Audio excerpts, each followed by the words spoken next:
यहाँ मौजूद हैं, आपके हम कुछ सवाल लेने की कोशिश करेंगे। 30 मिनट का वक्त हमने उसके लिए तय कर रखा है। इस तरह से ये 2 घंटे की बहस पूरी होगी। 2-3 बुनियादी बातें हैं जिनका हमें ध्यान रखना है। किसी भी किस्म की नारेबाजी में हमें शरीक नहीं होना है। ये हल्ला गुल्ला नहीं है, क्योंकि पूरी दुनिया देख रही है, तो एक नज़ीर कायम करनी है, एक उदाहरण लोगों के सामने रखना है कि पढ़े लिखे लोग इत्तेफाकी और नाइत्तेफाकी रखते हुए भी, एक दूसरे से सहमति और असहमति रखते हुए भी बात कह सकते हैं। यहाँ पर मेरे JNU के प्रोफेसर बैठे हैं, पुरुषोत्तम अग्रवाल जी, जिन्होंने हमें क्लास में सिखाया है कि सहमति का साहस और असहमति का विवेक, और इसका ठीक उलट भी, ये बड़ा ज़रूरी है। दूसरी बात, ये किसी एक धर्म के बारे में बहस नहीं है, ये बात सबको स्पष्ट होनी चाहिए। किसी धर्म को महान बताने या किसी धर्म को कमतर बताने की ये बहस नहीं है। तो यदि कोई इस उम्मीद से देख रहा है या यहाँ आया है, तो मैं आपको आश्वस्त करना चाहता हूं कि आपको नाउम्मीदी हाथ लगेगी। इस बहस में बहुत ज़्यादा धार्मिक प्रतीकों के इस्तेमाल को लेकर भी, ये दोनों लोग जो अभी आपको गंभीर दिख रहे हैं, भले लोग हैं, कल शाम को चाय पर मिले थे, बहुत हंसी मजाक भी इनके बीच हुआ था, और गलबैयाँ डालते हुए एक तस्वीर भी हुई थी। ये इस बात का प्रमाण है कि इंटरनेट पर जो हल्ला मचा हुआ है उसके मुकाबले ये दोनों लोग बहुत ही अच्छे शांत ढंग से बहस के लिए राजी हो गए हैं। ट्विटर की बातें ट्विटर तक सीमित, एलन मस्क आजकल उसको एक्स कहते हैं। और अब इस बहस की शुरुआत, मैं इन विद्वानों का, हालांकि इनको परिचय की जरूरत नहीं, पर हो सकता है, हमें पत्रकारिता में सिखाया जाता है कि नेवर अज्यूम, विज्ञान भी यही कहता है। मुफ्ती शमाइल नदवी साहब इस्लामिक विद्वान, शिक्षाविद हैं, कोलकाता के वाहियान फाउंडेशन के संस्थापक हैं, लखनऊ की प्रतिष्ठित दारुल उलूम नदवतुल उलमा से ग्रेजुएशन किया है, सोशल मीडिया और सार्वजनिक मंचों पर अध्यापन और बौद्धिक कामों में सक्रिय हैं, और इस समय इंटरनेशनल इस्लामिक यूनिवर्सिटी मलेशिया से PhD कर रहे हैं। अच्छी बात यह है कि पढ़ाई के साथ साथ ट्रैवल ब्लॉग भी बनाते हैं। पेट्रोनस टावर के सामने का ब्लॉग हमने देखा। हमारे साथ जावेद अख्तर साहब हैं। जावेद अख्तर साहब कवि हैं, शायर हैं, गद्य भी लिखते हैं, फिल्मों के लिए संवाद लिखे हैं, गीत लिखे हैं। इससे इतर ये वैज्ञानिक सोच को लेकर या अपने डिक्लेयर्ड एथिज्म को लेकर भी मुखर रहते हैं और अपने तहीं रैशनैलिटी की बात करते हैं। देवियों और सज्जनों, डज गॉड एग्जिस्ट? इस सवाल का जवाब सब अपने अपने तहीं खोजने की कोशिश कर रहे हैं। कोई इसको गॉड डैम पार्टिकल की खोज बताता है, कोई गॉड पार्टिकल की खोज बताता है, कोई हिग्स बोसान की खोज बताता है, कोई ये सवाल जवाब तलाशने की कोशिश करता है कि मास एग्जिस्टेंस में आखिर आया कैसे, हुआ क्या था, सृष्टि के पहले, समय के पहले क्या था। और कोई ये कहता है कि ये सारी खोजें जिस मस्तिष्क में हो रही हैं प्रकृति के क्रम में, वो कैसे विकसित हुआ। मैं उम्मीद करता हूं कि हम आज इन बुनियादी सवालों के कुछ जवाब हासिल करने में कामयाब हूं। मैं सबसे पहले मंच पर आमंत्रित कर रहा हूं मुफ्ती शमाइल नदवी साहब को। आइए सर जी।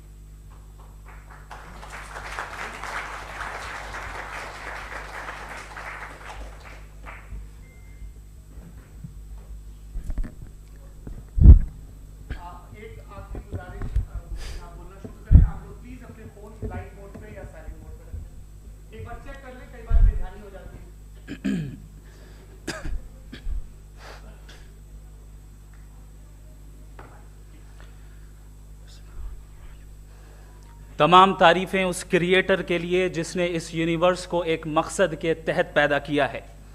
रिस्पेक्टेड जनाब जावेद अख्तर साहब, मिस्टर सौरभ द्विवेदी और respected audience, thank you all for being here today. आज की डिबेट में चूंकि हम बात करने वाले हैं डज गॉड एग्जिस्ट के टॉपिक पर, तो ये एक ऐसा टॉपिक है जिसके मुताल्लिक कोई भी डिसीजन लेने के लिए अलग अलग स्टैंडर्ड्स हो सकते हैं। लिहाजा डिबेट के शुरू में ये ज़रूरी है कि हम ये जान लें कि आज के इस टॉपिक में कौन सा स्टैंडर्ड सही होगा और कौन सा गलत होगा। सबसे पहला स्टैंडर्ड जिसे मैं समझता हूं कि हमारे रिस्पेक्टेड जनाब जावेद अख्तर साहब बड़ी तेज़ी के साथ उसकी तरफ लपकेंगे, वो है science.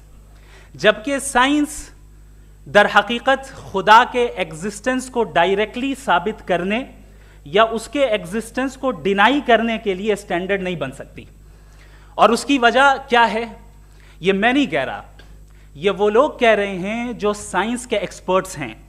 National academy of science कहती है science doesn't have the processes to prove और disprove the existence of God. Why?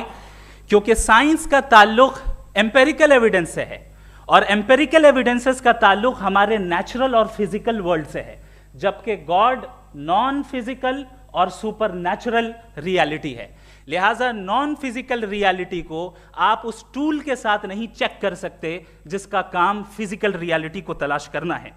लिहाजा आज इस डिबेट में गॉड की एग्जिस्टेंस को साबित करने या उसे डिनाई करने में साइंटिफिक एविडेंस को एक्सेप्ट नहीं किया जाएगा। दूसरा स्टैंडर्ड हो सकता है रेविलेशन, कि रेविलेशन के जरिए हम यह साबित करें कि गॉड एग्जिस्ट करता है या नहीं। लेकिन यह स्टैंडर्ड भी आज इररेलेवेंट है। क्यों?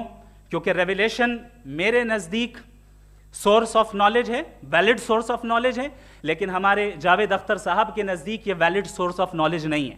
लिहाजा आज की डिबेट में मैं एक भी एविडेंस किसी भी मजहबी स्क्रिप्चर से नहीं दूंगा, ताकि जावेद अख्तर साहब के लिए वो अनएक्सेप्टेबल ना हो। तीसरा जो मेयार हो सकता है वो है ऑब्जर्वेशन, कि भाई कोई कहे कि हमें खुदा दिखाओ, अगर है तो दिखाओ, या ये कि खुदा के एग्जिस्टेंस पर एम्पेरिकल एविडेंस दो, तो ये है दर हकीकत गलत टूल का इस्तेमाल करना। ये ऐसा ही है कि जावेद साहब मुझसे ये मुतालबा करें कि मुफ्ती साहब आप मेटल डिटेक्टर के जरिए प्लास्टिक डिटेक्ट करके दिखाएं। अब चूंकि प्लास्टिक डिटेक्ट नहीं हो पा रही है, लिहाजा plastic does not exist. No, you are using the wrong tool. इस टूल से प्लास्टिक को डिटेक्ट नहीं किया जाता। लिहाजा मैं समझता हूं कि गॉड के एग्जिस्टेंस पर एम्पेरिकल एविडेंस का मुतालबा करना एक बचकाना मुतालबा है, और हमारे रिस्पेक्टेड जनाब जावेद अख्तर साहब इस स्टेज से अब बहुत आगे निकल चुके हैं। अब बचता है एक ही स्टैंडर्ड, और वो स्टैंडर्ड है अक्ल, लॉजिक, रीजनिंग। और यही वो स्टैंडर्ड है जिसके तहत गॉड की एग्जिस्टेंस को साबित किया जाएगा या गॉड की एग्जिस्टेंस को डिनाई किया जाएगा। लेकिन चूंकि ये बहुत इंपॉर्टेंट और सेंसिटिव टॉपिक है, इसलिए लॉजिकल आर्ग्यूमेंट भी ऐसा होना चाहिए जो डेफिनेटिव हो, इनडेफिनेटिव ना हो, जो 2 और 2 4 की तरह बिल्कुल वाजे हो, जिसे लॉजिकली रिजेक्ट करना पॉसिबल नहीं हो। फॉर एग्जाम्पल हम कहें हमारे रिस्पेक्टेड मिस्टर सौरभ साहब, ये एक इंसान है और तमाम इंसान कॉन्शियस बीइंग है, लिहाजा नतीजा क्या निकला, हमारे सौरभ साहब भी कॉन्शियस बीइंग है।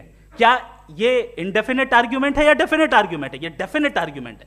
ये 2 और 2 की तरह वाजे है, इसमें किसी तरह जो है लॉजिकली इसको रिजेक्ट नहीं किया जा सकता। तो अगर आज हमारे जावेद अख्तर साहब ऐसी कोई अकली दलील और लॉजिकल एविडेंस दें खुदा के ना होने पर जो डेफिनेट भी हो, तो मैं ये ऐलान करता हूं कि यकीनन मैं उस एविडेंस को कबूल करूंगा और उस पर गौर करूंगा।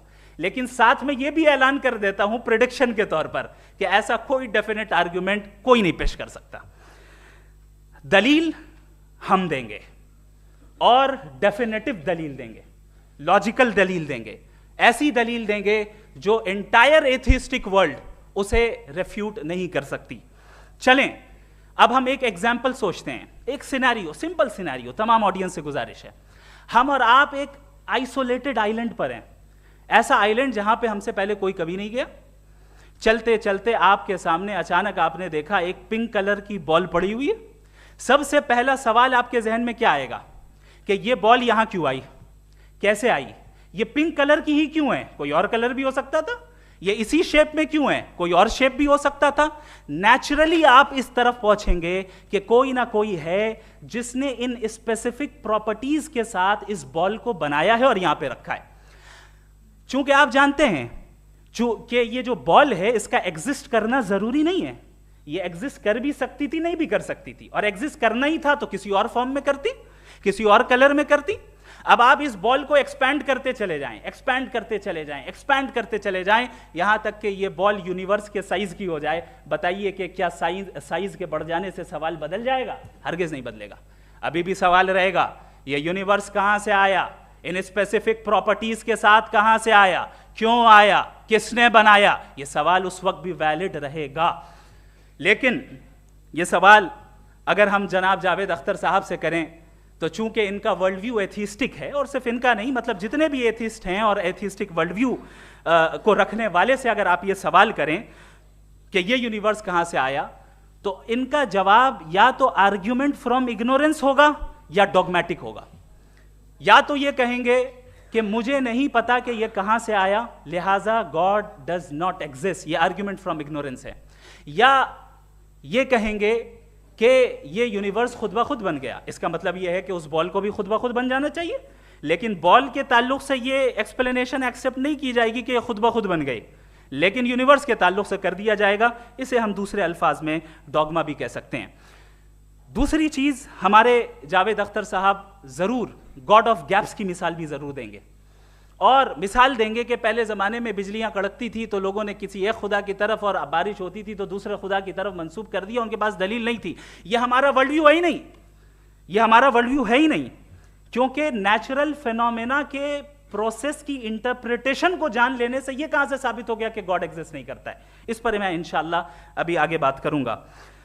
आप हजरात ये भी देखेंगे, और मैं ये एक्सपेक्ट करता हूं कि हमारे रिस्पेक्टेड जनाब जावेद अख्तर साहब जरूर इमोशनल आर्ग्यूमेंट्स भी देंगे, जो कि एक लॉजिकल फेलेसी है जब बात आती है ट्रुथ को डिसाइड करने में। क्यों? मिसाल के तौर पर वो कहेंगे कि अगर गॉड है तो ईविल क्यों एग्जिस्ट करता है, जबकि मैं कहता हूं ईविल का एग्जिस्ट करना गॉड के एग्जिस्ट करने की दलील है, उसके खिलाफ नहीं है। चूंकि अगर गॉड है तो हम सब उसके सामने अकाउंटेबल हैं, और अगर हम अकाउंटेबल हैं तो अकाउंटेबिलिटी के लिए ईविल का मौजूद होना जरूरी है, उसके बगैर हम अकाउंटेबल नहीं हो सकते। और अगर हम अकाउंटेबल नहीं हैं तो हम जनाब जावेद अख्तर साहब से पूछेंगे कि आप बताएं कि फिर सफरिंग इस दुनिया में क्यों है? अगर खुदा नहीं है तो सफरिंग क्यों है? और उन लोगों के जज्बे का क्या जिनके अंदर सफरिंग के बाद इंतकाम लेने का जज्बा पाया जाता है और वो इस दुनिया से ऐसे ही चले गए, क्या उनकी सारी तकलीफें बेकार चली जाएंगी?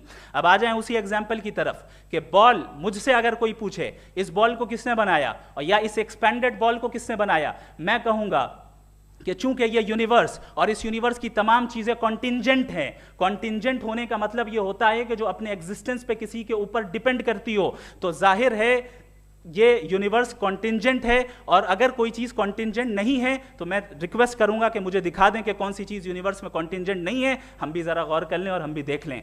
और जब कॉन्टिंजेंट चीजें मौजूद हैं तो फिलोसोफर्स की इस्तिलाह के मुताबिक, हम उस टर्मिनोलॉजी के मुताबिक हम उस जगह तक पहुंचते हैं और उस हस्ती तक पहुंचते हैं जिसे नेसेसरी बीइंग कहा जाता है, कि ये वो नेसेसरी बीइंग है जिसका मौजूद ना होना नामुमकिन हो। चूंकि अगर ये मौजूद ना हो तो सारी चीजें एग्जिस्टेंस में आएंगी ही नहीं, और ये सारी कॉन्टिंजेंट चीजें उसी के ऊपर डिपेंड करती हैं।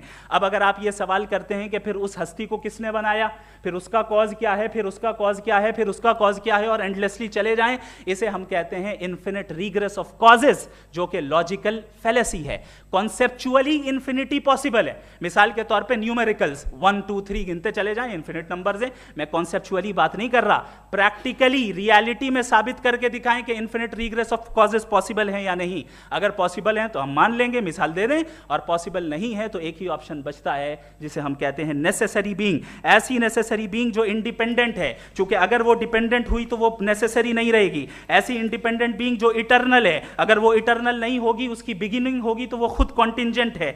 ऐसी बीइंग जो पावरफुल है, क्योंकि कॉन्टिंजेंट को एक्चुअलाइज करने के लिए पावर चाहिए। ऐसी बीइंग जो इंटेलिजेंट है और नॉलेजेबल है, क्योंकि ये यूनिवर्स स्पेसिफिक फॉर्म और स्पेसिफिक लॉज ऑफ नेचर के तहत प्रिसाइजली चल रहा है। Thank you. थैंक यू मुफ्ती साहब। मैं इन दलीलों के बाद जावेद अख्तर साहब से गुजारिश करूंगा, आप बैठ के बोलना चाहेंगे या वहां? जी।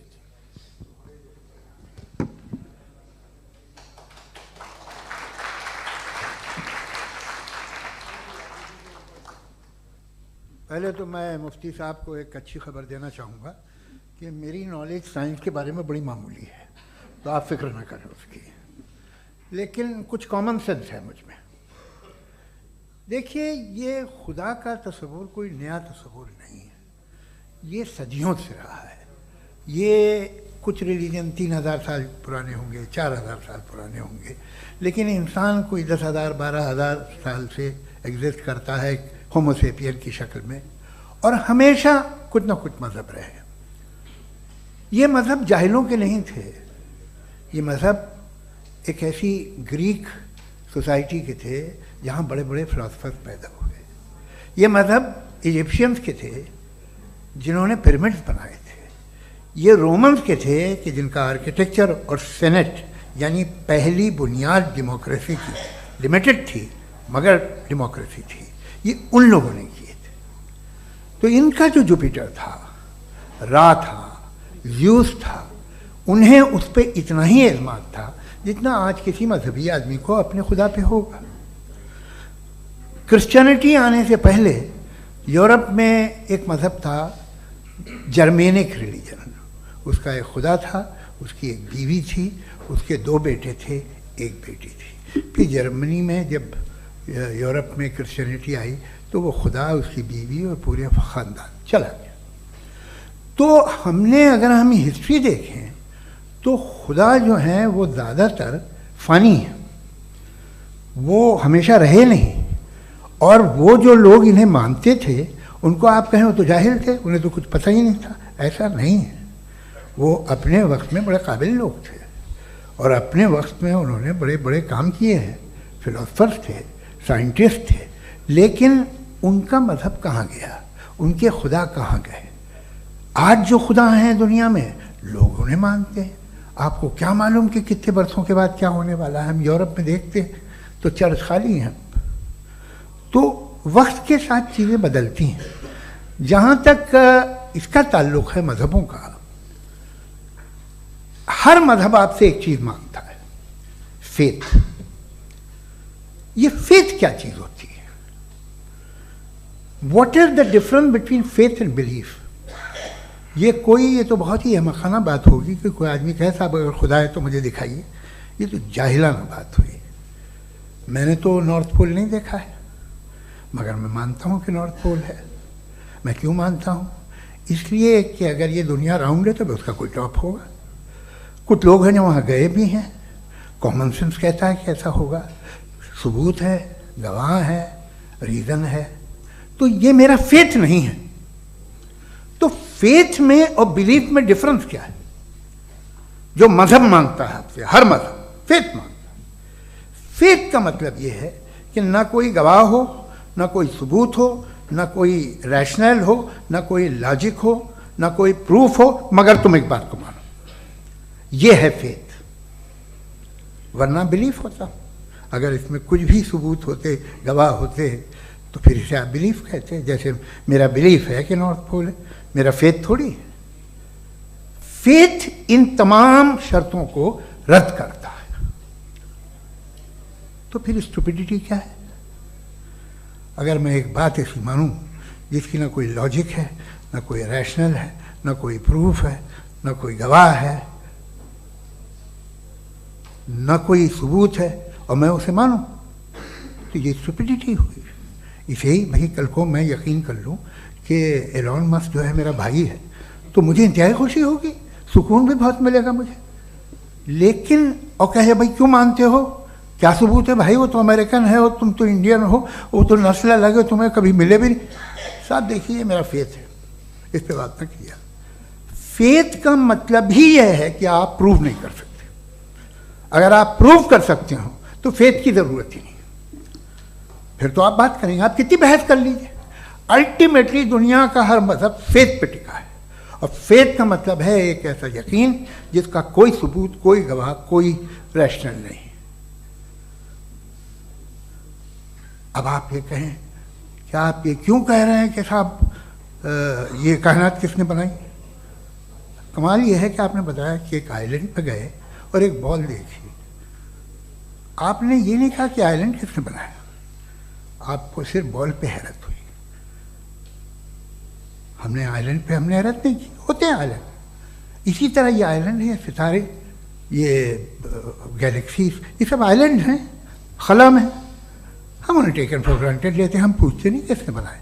आपने जजीरे के बारे में भी नहीं पूछा है। मेरी पैदाइश कैसे हुई? क्या मैं प्लान्ड पैदा हुआ था? I was plan to be born, या एक लकी स्पर्म था जो किसी एग से चिपक गया? मेरी पैदाइश रैंडम है। रैंडम। और इंसाफ जिसे आप कहते हैं, इंसाफ का तो नेचर से कोई वास्ता ही नहीं है। जो आप कहते हैं कि एक दिन इंसाफ मिलेगा, इंसाफ is a human concept, nature में कोई इंसाफ नहीं। अगर शेर हिरन को खा जाता है तो उसे कोई सजा नहीं मिलती। अगर एक आंधी आती है और हरे भरे पेड़ों को उखाड़ के फेंक देती है तो आंधियों की जेल नहीं होती है। नेचर में इंसाफ नहीं, इसलिए मुझे नेचर को इंसाफ की जरूरत भी नहीं। नेचर तमाम एक है। अब हम कहें कि साहब ये देखिए जो मैंने खाना खाया था ये मेरी आंख तो नहीं यूं कर दिया उसे तो इसे सजा मिलनी नहीं, वो सिस्टम है, ऐसे ही चल रहा है। नेचर बगैर इंसाफ के है। इंसाफ इज अ ह्यूमन कॉन्सेप्ट। तो जो आपसे कहता है कि मैं तुम्हें इंसाफ दूंगा वो इंसानी जहन की पैदावार है। ये नेचुरल है ही नहीं, ये आसमानी है ही नहीं। नेचर का तसव्वुर, इंसाफ का तसव्वुर। भाई आप साथ मिलते हैं, अब आप लेफ्ट हैंड ड्राइव कर लें, ये क्या है? तमाम सच, तमाम नेकी, तमाम शराफत लेफ्ट हैंड ड्राइव है। वरना क्या होगा, या तो आप क्रॉस कर देंगे, आपका एक्सीडेंट हो जाएगा, या आप किसी को मार देंगे, या ट्रैफिक जैम हो जाएगा। झूठ, बेईमानी, रिश्वतखोरी, ये तमाम जो है driving on the wrong side है। इसके ऊपर कुछ नहीं। ये तो हमने बनाया, जैसे हमने लेफ्ट हैंड ड्राइव बनाई है। ये कॉन्सेप्ट ऑफ इंसाफ जो है ये हमारा है, इसका नेचर से कोई वास्ता नहीं। शेर खा जाता है हिरन को, उसे जेल होती है क्या? कुछ भी नहीं, है ही नहीं। तो ये जो दुनिया के रिलीजन प्रॉमिस करते हैं आपसे इंसाफ, इसी से मालूम होता है कि ये मैन मेड है। ये तसव्वुर कहीं और का है ही नहीं। जो नेचर है, कुछ लोग कहते हैं नेचर ही खुदा है, तो नेचर में तो इंसाफ नहीं कहीं। और आप वादा कर रहे हैं कि तुम्हें मरने के बाद इंसाफ मिलेगा। मुझे अगर मिलेगा तो मैं बहुत खुश होऊंगा, लेकिन मैं यकीन नहीं कर पाता हूँ, इसलिए कि मैं फेथ नहीं पैदा कर सकता। The very fact that religions demand faith, इसका मतलब है कि उनके पास जस्टिफिकेशन नहीं है। अच्छा था, फिर रिलीजन अगर मॉडरेशन में है, कोई सा भी नहीं, वो आप में कुछ खूबियाँ भी पैदा करता होगा, देखिए उससे ये फ़ायदा है, वो फ़ायदा है। अल्कोहल जो है वो ज़्यादातर दवाओं में यूज़ होती है, और एक सर्वे किया गया था अमेरिका में कि लॉन्जिटिविटी किन लोगों की है।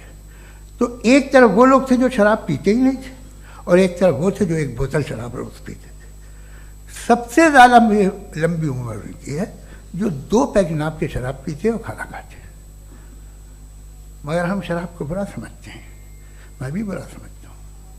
क्यों? ऐसा होता नहीं। कुछ चीज़ों में आदत होती है कि वो बढ़ती है। आज तक में एक आदमी दूध पीता है, आप 10 साल बाद भी मिलेंगे तो एक ही गिलास पीता होगा। ऐसा नहीं होता, सुबह से दूध पीता रहता है। मिल्कोहलिक मैंने नहीं देखे, अल्कोहलिक होते हैं। ये टेंडेंसी है मजहब की कि वो बढ़ता है, जैसे कैंसर बढ़ता है, जैसे शराब बढ़ती है। कुछ लोग होंगे जो उसे सही तरह से यूज़ करते हैं। मुझे यकीन है कि हमारे मुफ्ती साहब भी उनमें से एक हैं, इनसे बहुत खुशी हुई मुझे इनसे मिलकर। लेकिन कितने लोग हैं कि आज आप देखते हैं दुनिया में जो तबाहियाँ हैं, इनमें कितना हाथ है उन लोगों का जो बिलीवर कहते था मजहब ये नहीं कहता, ना कहता होगा, मगर जब ये मजहब पीते हैं तो ऐसे बिहेव करते हैं। थोड़ा सा अगर हो तो शायद बहुत अच्छी बात, लेकिन शराब थोड़ी सी नहीं रहती, उसमें टेंडेंसी है पहले। थोड़ा सा अगर 2-3 कैंसर के सेल हो ना बॉडी में तो आदमी स्लिम रहेगा, लेकिन वो 2-3 सेल नहीं रहते, वो मल्टीप्लाई होते हैं। जावेद साहब टाइम पूरा हो गया। टाइम हो गया तो बस बात खत्म हो गई। अच्छा, मुझे कुछ और कहने को था भी नहीं। जी, मैं पहले जवाबी दौर के लिए इनवाइट कर रहा हूं मुफ्ती साहब को। Your rebuttal round 1, you have 7 minutes.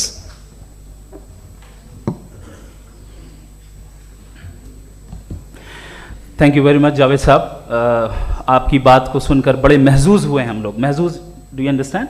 We enjoyed. Okay, अब थोड़ा सा लॉजिकली उसको हम लोग देखते हैं। दरअसल हम लोगों ने कल गुजारिश की थी मुफ्ती साहब से भी, जावेद साहब से भी, कि हिंदुस्तानी ज़बान आम फहम सबको समझ में आ जाए और जहाँ कहीं आप मुश्किल शब्द इस्तेमाल करें वहाँ बताते भी चलें।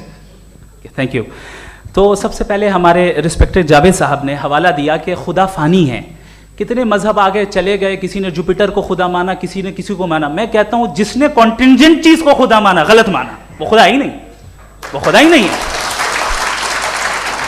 हम तो नेसेसरी बीइंग को साबित करने बैठे हैं, वो नेसेसरी कॉज जो इटरनल है, जो अबदी भी है और अजली भी है, हम किसी और को साबित करने नहीं बैठे। दूसरी चीज उन्होंने कहा कि फेथ एंड बिलीफ, ये एक ऐसी डेफिनेशन है फेथ की जो इन्होंने पहली मर्तबा पेश की है, या माफ कीजिएगा इन्होंने पहली मर्तबा पेश नहीं की है, रिचर्ड डॉकिंस ने पहली मर्तबा पेश की है। मुझे मालूम है ये सोर्स कहां से है।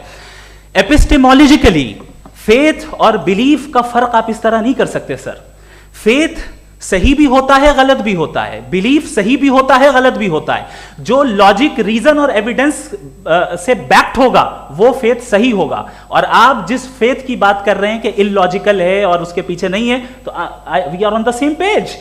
हम नहीं मानते उस फेथ को, जो फेथ ऐसा हो जिसके पीछे कोई लॉजिक ना हो, एविडेंस ना हो, हम नहीं मानते। हम तो उस फेथ के कायल हैं जिसके पीछे लॉजिक हो और एविडेंस हो। तो बिलीफ सही भी होता है, गलत भी होता है, फेथ भी सही होता है और गलत भी होता है। तो आज फेथ और बिलीफ के डिफरेंस पे बात नहीं हो रही। आज आप चाहे फेथ एक्सेप्ट कर लें या बिलीफ एक्सेप्ट कर लें, आज ये बात होगी कि ट्रूथ क्या है, चाहे ट्रू बिलीफ सही है या ट्रू फेथ सही है, और फॉल्स फेथ क्या है और फॉल्स बिलीफ क्या है, बात इस पे हो रही।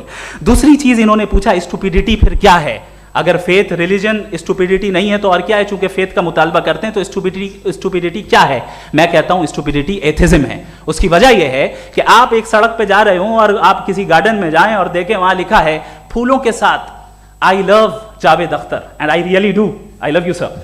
सो जब आप वहां पर पहुंचे तो वहां पहुंचकर अब ये बताएं, क्या आप ये कहेंगे वाह व्हाट अ नेचुरल सिलेक्शन? ये क्या नेचुरल सिलेक्शन है? नहीं, ये प्रिसाइजली डिजाइंड है, इसके पीछे डिजाइनर है। लिहाजा अगर कोई एक ऐसी कॉमन सेंस की बात को कबूल नहीं कर रहा है कि यूनिवर्स जो इतने प्रिसाइजली काम कर रहा है, हम कह दें कि खुद ब खुद बन गई, मैं समझता हूं इससे बड़ी स्टुपिडिटी और कुछ नहीं है। ये इरैशनल चीज है। फिर हमारे सर ने कहा कि आपने बॉल पे फोकस किया, आइलैंड पे फोकस नहीं किया। अरे आइलैंड को किसने बनाया यही समझाने के लिए तो बॉल की मिसाल दे रहा हूं। और बॉल भी कॉन्टिंजेंट है, आइलैंड भी कॉन्टिंजेंट है, दोनों नेसेसरी बीइंग का मुतालबा करते हैं। आगे इन्होंने कहा कि नेचर में कोई इंसाफ नहीं है। हम डिसाइड करते हैं कि मोरालिटी क्या होती है, इंसाफ क्या होता है। हम डिसाइड करते हैं, जैसे ड्राइविंग सीट में ट्रैफिक वाला, ये तो किसी खुदा ने नहीं कहा, ये है, इसे कहते हैं फॉल्स इक्विवेलेंस। ये एक लॉजिकल फेलेसी है। आपने जो है मिसाल दी ड्राइविंग की और ट्रैफिक की, ये सब्जेक्टिव मोरालिटी है। आप सब्जेक्टिव मोरालिटी को मिसाल बनाकर ऑब्जेक्टिव मोरालिटी के ऊपर नहीं थोप सकते। इंसाफ की ऑब्जेक्टिव मोरालिटी है। अगर आप ये कहते हैं कि नेचर में इंसाफ नहीं है तो इंसाफ का न होना ये नेचुरल हुआ, तो फिर नेचर को नेचर रहने दे। क्यों हम इतना स्ट्राइव कर रहे हैं दुनिया में इंसाफ लाने के लिए? ये तो इलॉजिकल बात है, इरैशनल बात है। इसलिए बहुत सी चीजें ऐसी हैं जो ऑब्जेक्टिवली जो है इविल या गुड हैं, और बहुत सी चीजें ऐसी हैं जो सब्जेक्टिवली हैं। सब्जेक्टिवली जो मोरल होता है या इमोरल होता है उसको हम सोशल कंसेंसस से या पर्सनल प्रेफरेंस से डिसाइड करते हैं। लेकिन जो ऑब्जेक्टिव मोरालिटी है, जिसमें इंसाफ आया, जो इन्होंने बार बार रिपीट किया, ये ऑब्जेक्टिव है, सब्जेक्टिव नहीं है। अगर आप कहते हैं ये सब्जेक्टिव है तो मेरा सवाल आपसे ये है, क्या सोशल कंसेंसस के जरिए अगर जुल्म को सही करार दे दिया जाएगा तो आप जुल्म को जस्टिफाई करेंगे? दूसरी चीज इन्होंने यह कहा कि 2 पैक शराब पी लें तो वो उतने पे नहीं रहता, बढ़ जाता है। यही मामला मजहब के साथ है। 2 पैक आप पी लें बढ़ेगा, तो ये एक ऐसी मिसाल है, इसको कहीं भी फिट कर लें कि आप एथिज्म पे जब फिट करें, जब आप 2 पैक एथिज्म का लेंगे ना तो वो बढ़ बढ़ के नॉर्थ कोरिया बनेगा। Thank you.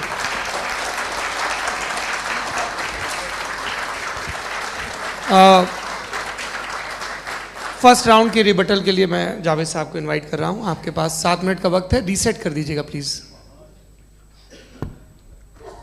मुझे इस बात की खुशी है कि मुफ्ती साहब ने भी मान लिया कि नेचर में कोई इंसाफ नहीं है।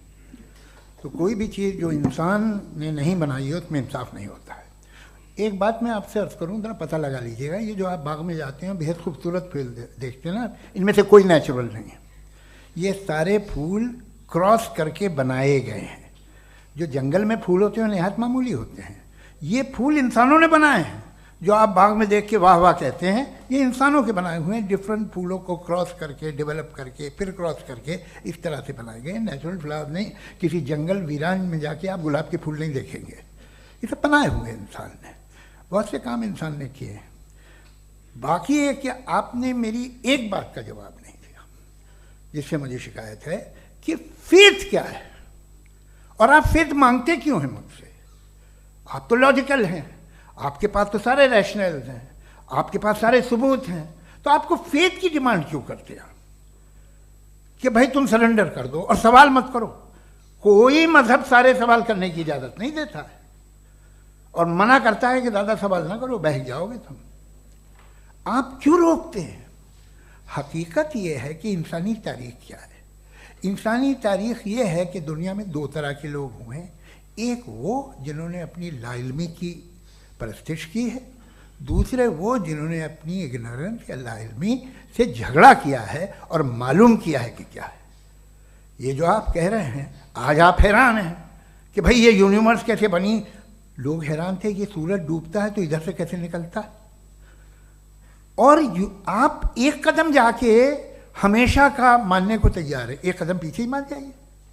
भाई आप इसके बाद जाते हो, कहते सवाल ना करना कि ये कहाँ से आया, ये पावर तो हमेशा से हमेशा रहेगी।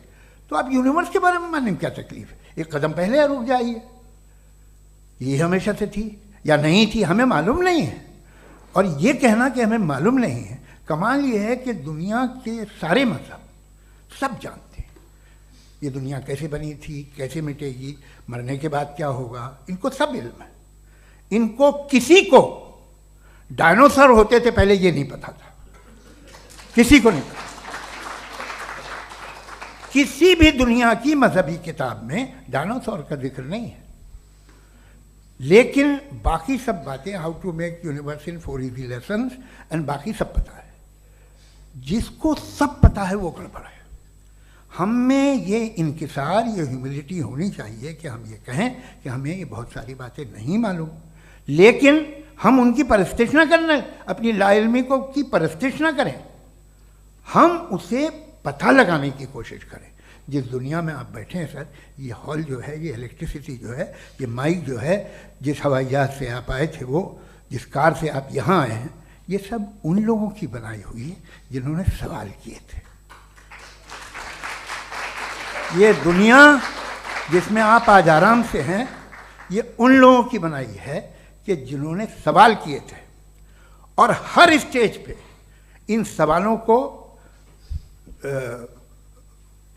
मकरूह कहा गया था, गलत कहा गया था। आप ज़रा तारीख पढ़िए, एक बड़ी दिलचस्प किताब है बर्ट्रैंड रसेल की, जिसमें उसने रिलीजन एंड साइंस कि कब से रिलीजन जो है साइंस के अगेंस्ट है। और हद तो ये है कि भाप के इंजन के खिलाफ थे, स्टीम इंजन के भी खिलाफ थे, और फतवे हुए उन पर, वेटिकन ने दिए। तो ये हमेशा, अभी जैसे ही ये राइट विंगर आते हैं अमेरिका में पावर में, तो वो जो अपना ये क्या बोलते हैं उसे, सीड क्या बोलते हैं, सीड क्या जो, हाँ नहीं सीड जो होते हैं जिन पे जी नहीं भाई, वो जो ह्यूमन बॉडी के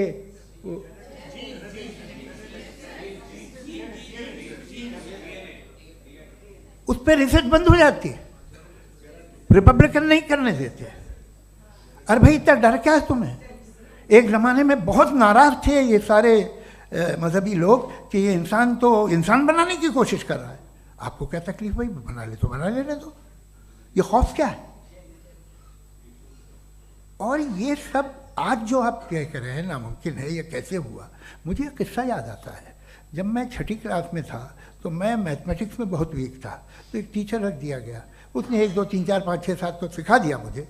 वो दिन मैं भूल नहीं सकता हूँ मुफ्ती साहब, जिस दिन उसने ये बताया कि 1/2 क्या होता है और 3/4 क्या होता है। मुझे ऐसा लगा कि मेरा सर बीच से फट जाएगा। यह आदमी कह रहा है कि जो दीवार के अंदर जाओ वॉक करते हुए। आज हंसता हूँ मैं इस बात पे। तो आज जो बातें आपके जहन से बिल्कुल परे हैं और आप हैरान होते उन्हें देख के, एक वक्त आएगा कि मामूली लगेंगे। और हुआ है, आपकी इंसानी तारीख ही है। इतनी जल्दी सारे फैसले आप मत कर लीजिए, थोड़ा ये ह्यूमिलिटी रखिए कि भाई ये हमें नहीं मालूम। ये कहने में क्या है, ये यूनिवर्स कहाँ तक फैली, ये कब से है और कब तक रहेगी, हमें नहीं मालूम। आपने फैसला कर लिया कब बनी। ये आपके हिसाब से कोई 14 बिलियन ईयर बनी जो समझा जाता है। उससे पहले हजारों करोड़ों अरबों साल तक खुदा बैठा क्या कर रहा था? खामोश बैठा था, ऐसे ही जमाइयाँ ले रहा था। फिर उसे आइडिया आया, यार एक काम करते, वक्त अच्छा गुजर जाएगा, यूनिवर्स बनाते। सोचिए, वो तो हमेशा से है ना, मगर यूनिवर्स हमेशा से नहीं है, ये तो बनाई गई है। और उससे पहले क्या था, इनका क्या काम था? कैसी बात है, ये बड़ा आसान है। जो बात हमें आज धीरे धीरे पता चली है, बरसों 2000 और 2500 साल पहले आपको किसी ने बता दिया कि क्या था, आप मान गए, और तब से वही मान रहे हैं जो 2500 साल पहले कहा गया था। सब कुछ बदल गया है, सॉल्व हो रही हैं चीज़ें। अभी साइंस बिल्कुल दावा नहीं करती, या कोई फिलोसफर ये दावा नहीं करता कि हमें सब मालूम, बल्कि वो कहता है कि हमें जितना मालूम होता है उससे ये मालूम होता है कि हमें कितना कम मालूम। तो हम अपनी जहालत से लड़ें, उसकी परस्तिश न करें। जी, time. Thank you so much. मैं तर्कों की श्रृंखला में राउंड 2 के लिए मुफ्ती साहब को आमंत्रित कर रहा हूँ। आपके पास एक बार फिर से 7 मिनट का वक्त है। शुक्रिया। जनाब जावेद अख्तर साहब कई मर्तबा दोहरा रहे हैं कि फेथ का मतलब बताइए, फेथ का मतलब बताइए। मैंने बता दिया, फेथ सही भी होता है, गलत भी होता है। और आज हम फेथ पे बात नहीं कर रहे, हम ट्रुथ और डज गॉड एग्जिस्ट पे बात कर रहे हैं। क्या डज गॉड एग्जिस्ट, ये ट्रुथ यानी गॉड है या नहीं है, इसमें से दोनों ट्रुथ क्या है। अब आप उसे फेथ कह लें, बिलीफ कह लें, नॉट माई बिजनेस। उसके बाद आपने कहा कि भाई सवाल करने से मजहब रोकता है। मैं कहता हूं जो रोकता है वो रोकता होगा, मैं नहीं रोकता, बल्कि सवाल करें, सवाल करना चाहिए। सवाल कर करके तो हम आगे बढ़ते हैं, तरक्की करते हैं, और इसीलिए मैं आज यहां पे आया हूं। लेकिन सवाल सिर्फ खुदा से नहीं होगा, आपसे भी होगा। सवाल एथिज्म से भी होगा, सवाल सिर्फ मजहब से नहीं होगा, सबसे होगा। और आज मैं सवाल करूंगा और उम्मीद है कि आप जवाब देंगे। अभी तक आपने वैसे कॉन्टिंजेंसी आर्गुमेंट का कोई जवाब नहीं दिया है। चलें, आपने कहा यूनिवर्स के बारे में इटर्नल क्यों नहीं बोल देते। ये चूंकि लॉजिकली पॉसिबल ही नहीं है कि यूनिवर्स इटर्नल हो। यूनिवर्स एक कॉन्टिंजेंट चीज है जो टाइम एंड स्पेस के पाबंद है, टाइम एंड स्पेस से बाउंड है। जो टाइम एंड स्पेस से बाउंड होगा वो कॉन्टिंजेंट होगा, जो कॉन्टिंजेंट होगा वो उसकी बिगिनिंग हुई होगी, जिसकी बिगिनिंग हुई होगी वो इटर्नल नहीं हो सकता। ये तो कॉमन सी बात है। आपने कहा कि किसी मजहबी किताब में डायनासोर का जिक्र नहीं है। अफसोस कि आज तक किसी मैथमेटिक्स के किताब में मुझे डायनासोर का जिक्र नहीं मिला। तो इसका मतलब मैथमेटिक्स की किताब बेकार है? नहीं, उसका वो टॉपिक नहीं है।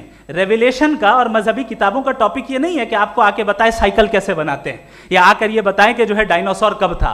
वो तो मोरालिटी सिखाने आया है, गॉड के बारे में बताने आया, नॉन फिजिकल रियलिटी की हकीकत को सिखाने के लिए आया। रिलीजियन साइंस को रोकता है? नहीं रोकता। अगर रोकता है तो गलत करता है। रिलीजियन साइंटिज्म को रोकता है, जिसमें हमारे जावेद साहब मुब्तला हैं। साइंस और साइंटिज्म में फर्क है। साइंटिज्म यह है कि आप समझें कि साइंस और साइंटिफिक मेथोडोलॉजी ये नॉलेज को हासिल करने का वाहिद सोर्स ऑफ नॉलेज है। यह है साइंटिज्म। हम इसे रिजेक्ट करते हैं। हम साइंस को तो तरक्की करते हैं, भाई आप हमारी पूरी तारीख कर लें, पढ़ लें तो आपको पता चल जाएगा। बहरहाल ये अलग टॉपिक है। उसके बाद इन्होंने एक लफ्ज कहा, वेटिकन ने फतवा दिया। वेटिकन का फतवे से कोई ताल्लुक नहीं है, दोनों कॉन्ट्राडिक्टरी अल्फाज हैं। उसके बाद उन्होंने कहा कि भाई हमें नहीं मालूम। अगर नहीं मालूम तो क्लियरली कह देना कि नहीं मालूम है, इसमें क्या हर्ज है। तो वही तो मैं कह रहा हूं ना कि आप कह दें कि नहीं मालूम, लेकिन क्लेम क्यों कर रहे हैं कि गॉड एग्जिस्ट नहीं कर रहा है। आप कह दें नहीं मालूम है, हो सकता है हो सकता ना हो, लेकिन आप क्लेम कर रहे हैं। The moment you say God does not exist, this is a claim, and now the burden of proof is upon you too, जैसे हमारे ऊपर है। और क्यों है मैं बताता हूं, क्यों है ये भी मैं बताता हूं। फिलोसॉफिकली जो क्लेम होता है ना, सिर्फ ये नहीं होता कि इंसान कहे पॉजिटिव क्लेम करे और नेगेटिव क्लेम करे तो बर्डन ऑफ प्रूफ नहीं है। आप मिसाल के तौर पे मैं कहूं कि फुला उस कमरे में कोई नहीं है, मैंने एक नॉलेज का क्लेम किया है। उस कमरे में कोई नहीं है, मैंने एक नॉलेज का क्लेम किया। या तो मैं कहूं मुझे नहीं पता, हो भी सकता है नहीं भी हो सकता है, this is not a claim. लेकिन जब मैं कह रहा हूं कि वहां कोई नहीं है या मैं कह रहा हूं वहां कोई है, दोनों क्लेम है और दोनों के ऊपर बर्डन ऑफ प्रूफ है। हमारे ऊपर भी बर्डन ऑफ प्रूफ है, मैंने कंटिजेंसी आर्ग्यूमेंट दिया, इसे तोड़कर दिखाइए। आखिरी चीज, इन्होंने कहा कि खुदा दुनिया बनाने से पहले 150 साल पहले या करोड़ों साल पहले क्या कर रहा था। अरे हजरत, चलें बहरहाल मैं जवाब दे देता हूं, आप हमारे रिस्पेक्टेड पर्सनालिटी हैं, अगर आप नहीं होते तो मैं इसे एंटरटेन ही नहीं करता। टाइम, ये 100 साल पहले या 100 साल बाद, पहले बाद में अभी, ये वो अल्फाज हैं जिनका ताल्लुक टाइम से है। टाइम शुरू ही हुआ है यूनिवर्स की बिगिनिंग के बाद, तो उसके पहले खुदा क्या कर रहा था, सवाल इलॉजिकल है, ये फेलेसी है। यानी आप ये कह रहे हैं कि यूनिवर्स के बनने से पहले खुदा क्या कर रहा था, टाइम के बनने से पहले, पहले का ताल्लुक टाइम से, टाइम उस वक्त था ही नहीं, तो ये सवाल ही इनवैलिड है खुदा के ताल्लुक से। दूसरी चीज, आर्ग्यूमेंट ऑफ कंटिजेंसी जो मैंने आपके सामने पेश की है, आपने बार बार ये प्रूफ किया और ये कह रहे हैं कि गॉड ऑफ गैप्स। देखिए पहले नहीं मालूम था, साइंस ने कर दिया। सिंपल की मिसाल से मैं समझा देता हूं। जिस गैप्स की आप बात कर रहे हैं ना, साइंस उन गैप्स को जिन चीज के जरिए भी प्रूव करेगा वो कॉन्टिजेंट ही होगा, अब चाहे वो फोर्स हो, मैटर हो या एनर्जी हो।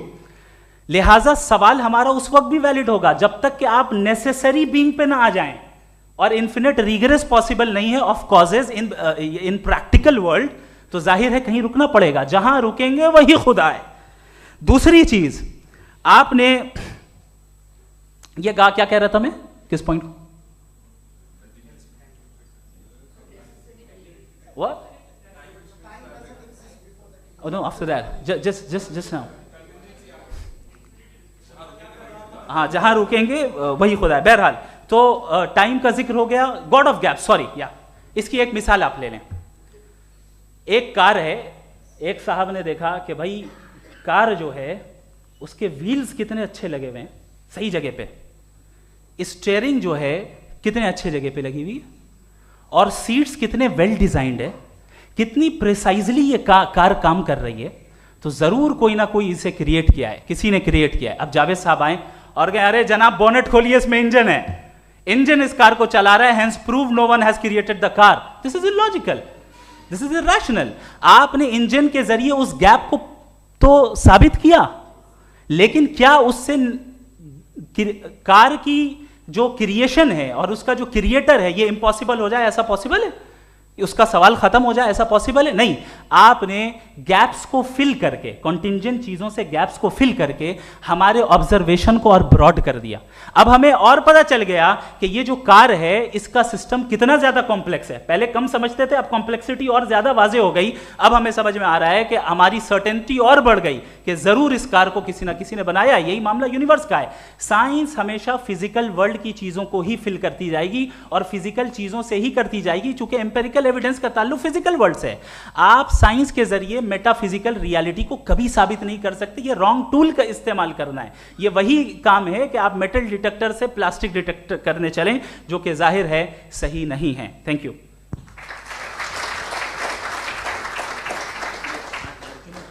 जी, ये आर्ग्यूमेंट का राउंड 2 है। हाँ। 7 मिनट है। पहले तो मैं आपसे अर्ज करूं कि आपने कहा कि जब कायनात ही नहीं थी तो वक्त भी नहीं था, कुछ भी नहीं था। कैसे नहीं था? खुदा था। एक एग्जिस्टेंस तो था ना खुदा का। तो जब खुदा था तो वक्त भी होगा। ऐसा नहीं है कि कुछ भी नहीं था, खुदा था। अच्छा, बाकी है कि आपने कहा साहब आप साबित कीजिए, आपके पास भी लॉजिक है, मेरे पास भी लॉजिक है। आप मेरा जिम्मेदारी नहीं है साबित करना कि खुदा है। बर्टन रसल ने बड़ी अच्छी बात कही।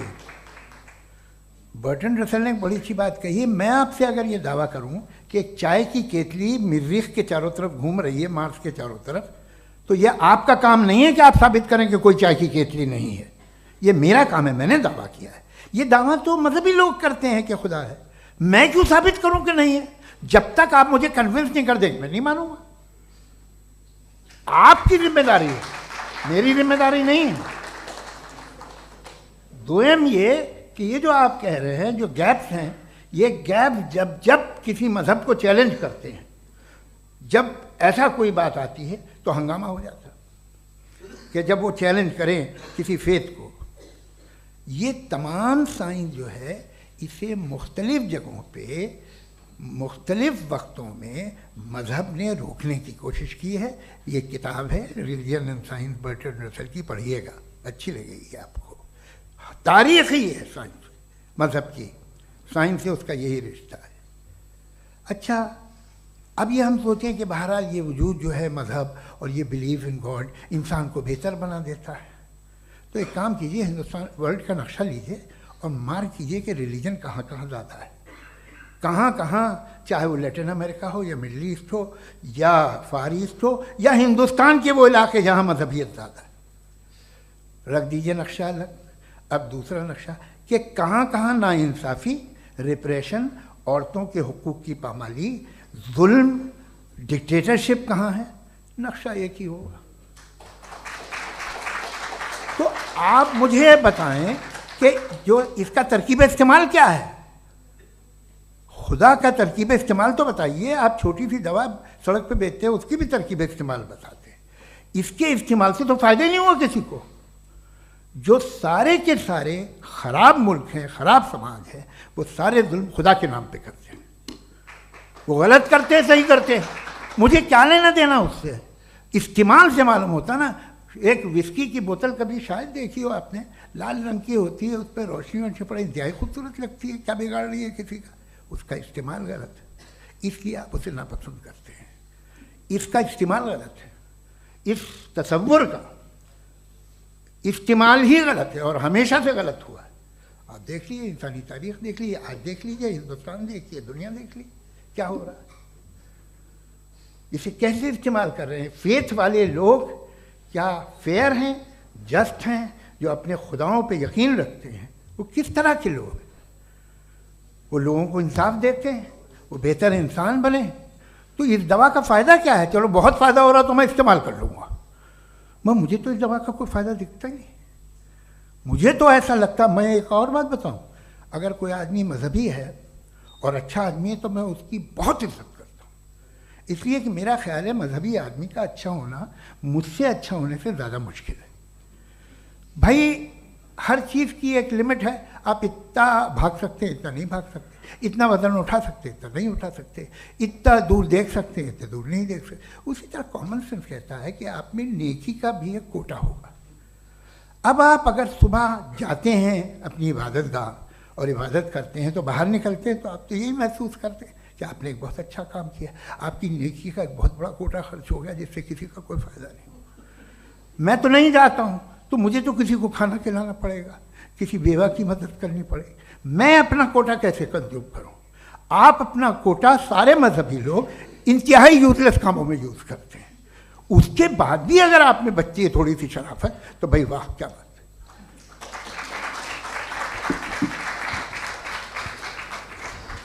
एक तो मुझे ये बात बहुत अच्छी लग रही है कि दोनों ही विद्वान समय को मानते हैं और बहुत समय से अपनी दलीलें और बाज़ दफ़ा समय से पहले अपनी तकरीरें पूरी करके अपनी अपनी कुर्सी पर बैठ रहे हैं। ये इस आर्ग्यूमेंट का राउंड 2 पूरा हुआ। अब रिबटल का राउंड 2 है और उसके बाद क्रॉस एग्जामिनेशन होगा। नहीं, आपका आर्ग्यूमेंट हो गया सर। हमारे यहाँ स्कूल के सिलेबस में पंच परमेश्वर कहानी पढ़ाई जाती है प्रेमचंद जी की लिखी हुई। आप निश्चिंत रहिए, आपके कोई राउंड में मिस नहीं होने दूंगा। रिबटल का राउंड 2 मुफ्ती शमाइल नदवी साहब।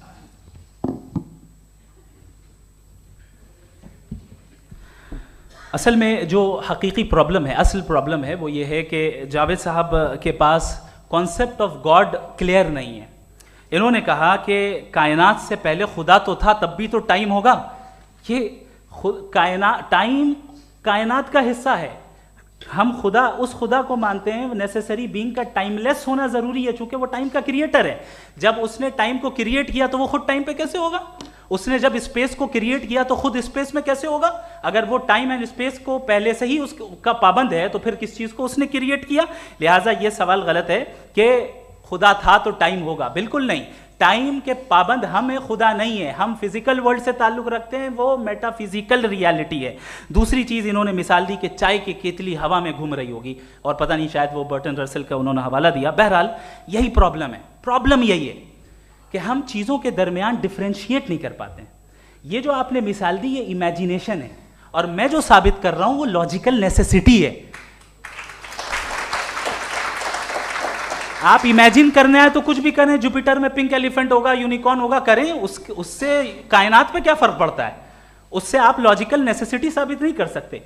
मैं तो उस प्राइम कॉज की बात कर रहा हूं, उस नेसेसरी बीइंग की बात कर रहा हूं जिसके बगैर इस कायनात का एग्जिस्टेंस मुमकिन नहीं है। दूसरी चीज, मजहब को साइंस चैलेंज करती है वगैरह वगैरह, ये हमारा टॉपिक ही नहीं है।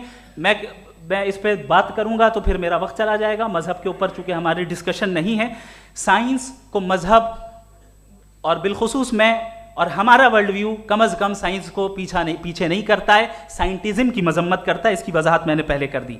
दूसरी चीज इन्होंने कहा वर्ल्ड का नक्शा लीजिए, वर्ल्ड मैप लीजिए, दो अलग अलग जगह की। हजरत, मैंने ये होमवर्क किया था और मैंने मिडिल ईस्ट का एक नक्शा लिया और यूरोप का एक नक्शा लिया, ये मजहबी इलाका और ये लिबरल और एथीस्ट इलाका। मुझे पता चला कि सबसे ज्यादा रेप केसेस जो हैं वहां पर है।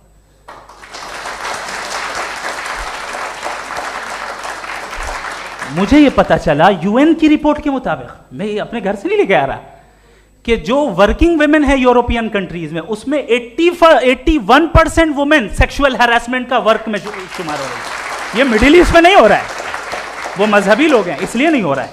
दूसरी चीज, आपने ये कहा कि मजहबी आदमी का अच्छा होना हमारे अच्छे होने से बहुत मुश्किल है, बहुत मुश्किल है। तो इसका मतलब यह है कि गॉड के अलावा आपके पास अच्छे और बुरे का कोई स्टैंडर्ड है।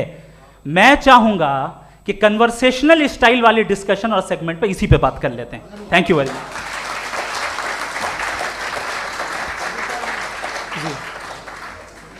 ये रिबटल का राउंड 2 है, आपके पास 5 मिनट का वक्त है और इसके बाद क्रॉस एग्जामिनेशन शुरू करेंगे। आप चाहें तो जो इन्होंने सवाल पूछे उनके जवाब आप रिबटल में भी दे सकते हैं। जी जी, देखिए पहले तो ये बात कि ये मिसाल गलत नहीं है, गलत है। इन्होंने पहले ही हमको डिसार्म कर दिया, कह लिया अकल से मामला सॉल्व नहीं हो सकता, लॉजिक से आप पहुंच नहीं सकते। ये एक मेटाफिजिकल चीज़ है। मेटाफिजिकल अजीब सा लफ्ज़ है, ठीक से किसी को माने नहीं मालूम इसके, तो ऐसा लगता है कुछ बड़ी चीज़ है। अरे भाई क्या होता है मेटाफिजिकल, बताओ, खड़ी हो। ये एक लफ्ज़ है जो कहीं भी इस्तेमाल हो जाता है। जब आप एक बात कर रहे हैं और आप मुझसे बहस कर रहे हैं तो मुझे मेटाफिजिकल मत बताइए, आप लॉजिकली मुझे प्रूव किए। और अगर लॉजिकली आप नहीं बात करते साहब ये मेटाफिजिकल है, तो फिर हम आप बात क्या कर रहे हैं? मेरा आपका किस ज़बान में कॉन्वर्सेशन हुआ? और ये कहना कि वक्त पहले नहीं था, तो फिर क्यों कहते हैं ये हमेशा से और हमेशा रहेगा? हमेशा वक्त है, तो आप कैसे कहते हैं वो हमेशा से है और हमेशा रहेगा? हमेशा का मतलब है कोई वक्त, अगर वक्त ही नहीं है तो हमेशा कैसे? बाहर वो रहेगा। अब मैं ये देखता हूँ, आपने कहा ना कि वहाँ रेप ज़्यादा होते हैं, तो हम एक बात देखते हैं कि दुनिया जिस पे वो कादर मुतलक है, जिसकी मर्ज़ी के बगैर पत्ता भी नहीं हिलता, ओमनीपोटेंट है, ये दुनिया चल कैसे रही है? और इस दुनिया का हाल क्या है? 45,000 बच्चे जो 10 साल की उम्र से कम थे वो गाजा में मरे। भूख से काला हांडी में बच्चे मरते हैं और डिप्थेरिया से मरते हैं। डिप्थेरिया अजीब मर्ज है, गले में जाली बनना शुरू होती है, बच्चा नीला हो जाता है, गरीब का बच्चा, इसलिए कि उपास इलाज नहीं। ये कादर मुतलक है, जो चाहे कर दे। इससे आप दुआएं मांगते हैं हमारी ये काम कर दे वो कर दे, तो इसका मतलब डे टू डे लाइफ में वो इंटरफेयर करता है और ये देख रहा है वो। अगर वो वाकई भी है फॉर डिस्कशन सेक, तो मैं जब दुनिया देखता हूँ तो मेरे दिल में उसके लिए कोई इज्जत नहीं पैदा होती। ये क्या कर रहे हो तुम पूरे ऑल पावरफुल हो, ओमनीपोटेंट हो, ओमनी प्रेजेंट हो। तुम तो वहाँ गाजा में रहे होगे ना, तुम हर जगह हो। तुम देख रहे थे कि बच्चे की कैसे धज्जियाँ उड़ रही, तुम देख रहे थे और तुम चाहती हो मैं तुम्हारी परस्तिश करूँगा, तुम हो भी। अरे यार, इससे अच्छे तो हमारे चीफ प्राइम मिनिस्टर हैं, कुछ तो ख्याल करते हैं। कमाल है, आप किसकी इबादत कर रहे हैं? अगर वो है भी, ये दुनिया नाइंसाफी से, जुल्म से, जबर से, तशद्दुद से भरी हुई। और आप ये मत कहिएगा कि वो देख रहा है और वो बताएगा एक दिन। अगर वो देख रहा है और इंटरफेयर नहीं करता तो आप दुआ क्यों मांगते? आप कहते हैं मेरा ये काम करा दे, इसके मतलब है वो दखल दे सकता है, वो आपको नौकरी दिलवा सकता है, भले दूसरे आदमी को न मिले, मगर आपका काम कर देगा चूंकि आपने दुआ मांगी है। तो जब वो आपको नौकरी दिला सकता है, लड़की की शादी कर सकता है, बेटे को ग्रीन कार्ड दिलवा सकता है, तो कम से कम ये जो मर रहे हैं बच्चे, इनको रोक दे, कुछ तो करे। मुझे तो दुनिया में, इस दुनिया का कोई मालिक है, इसका ओमनीपोटेंट कोई रूलर है, और ये दुनिया ऐसी चल रही है। मैं तो चाहूँगा कि भाई ना हो, अगर हो तो बड़ी शर्मिंदगी की बात है। शुक्रिया।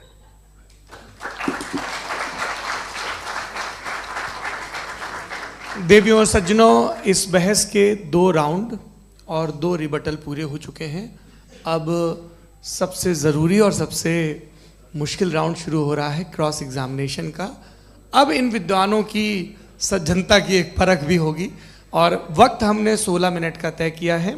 पहला सवाल आप पूछना चाहेंगे? जी बिल्कुल। पहले बोले भी आप आप माइक ले लीजिएगा हाथ में, ये नीचे से ऑन कीजिए। जी मैं बोलता था, ये डायस हटा सकते हैं क्या हम थोड़ा क्विकली? डायस पीछे कर दीजिए बस थोड़ा सा, है, ताकि ये जो दाएं बाएं लोग बैठे हैं, इसे हटा ही दीजिए। अब हम वहाँ तो जाने वाले नहीं, आराम से आराम से आराम से। दोनों तरफ से हटा दीजिए।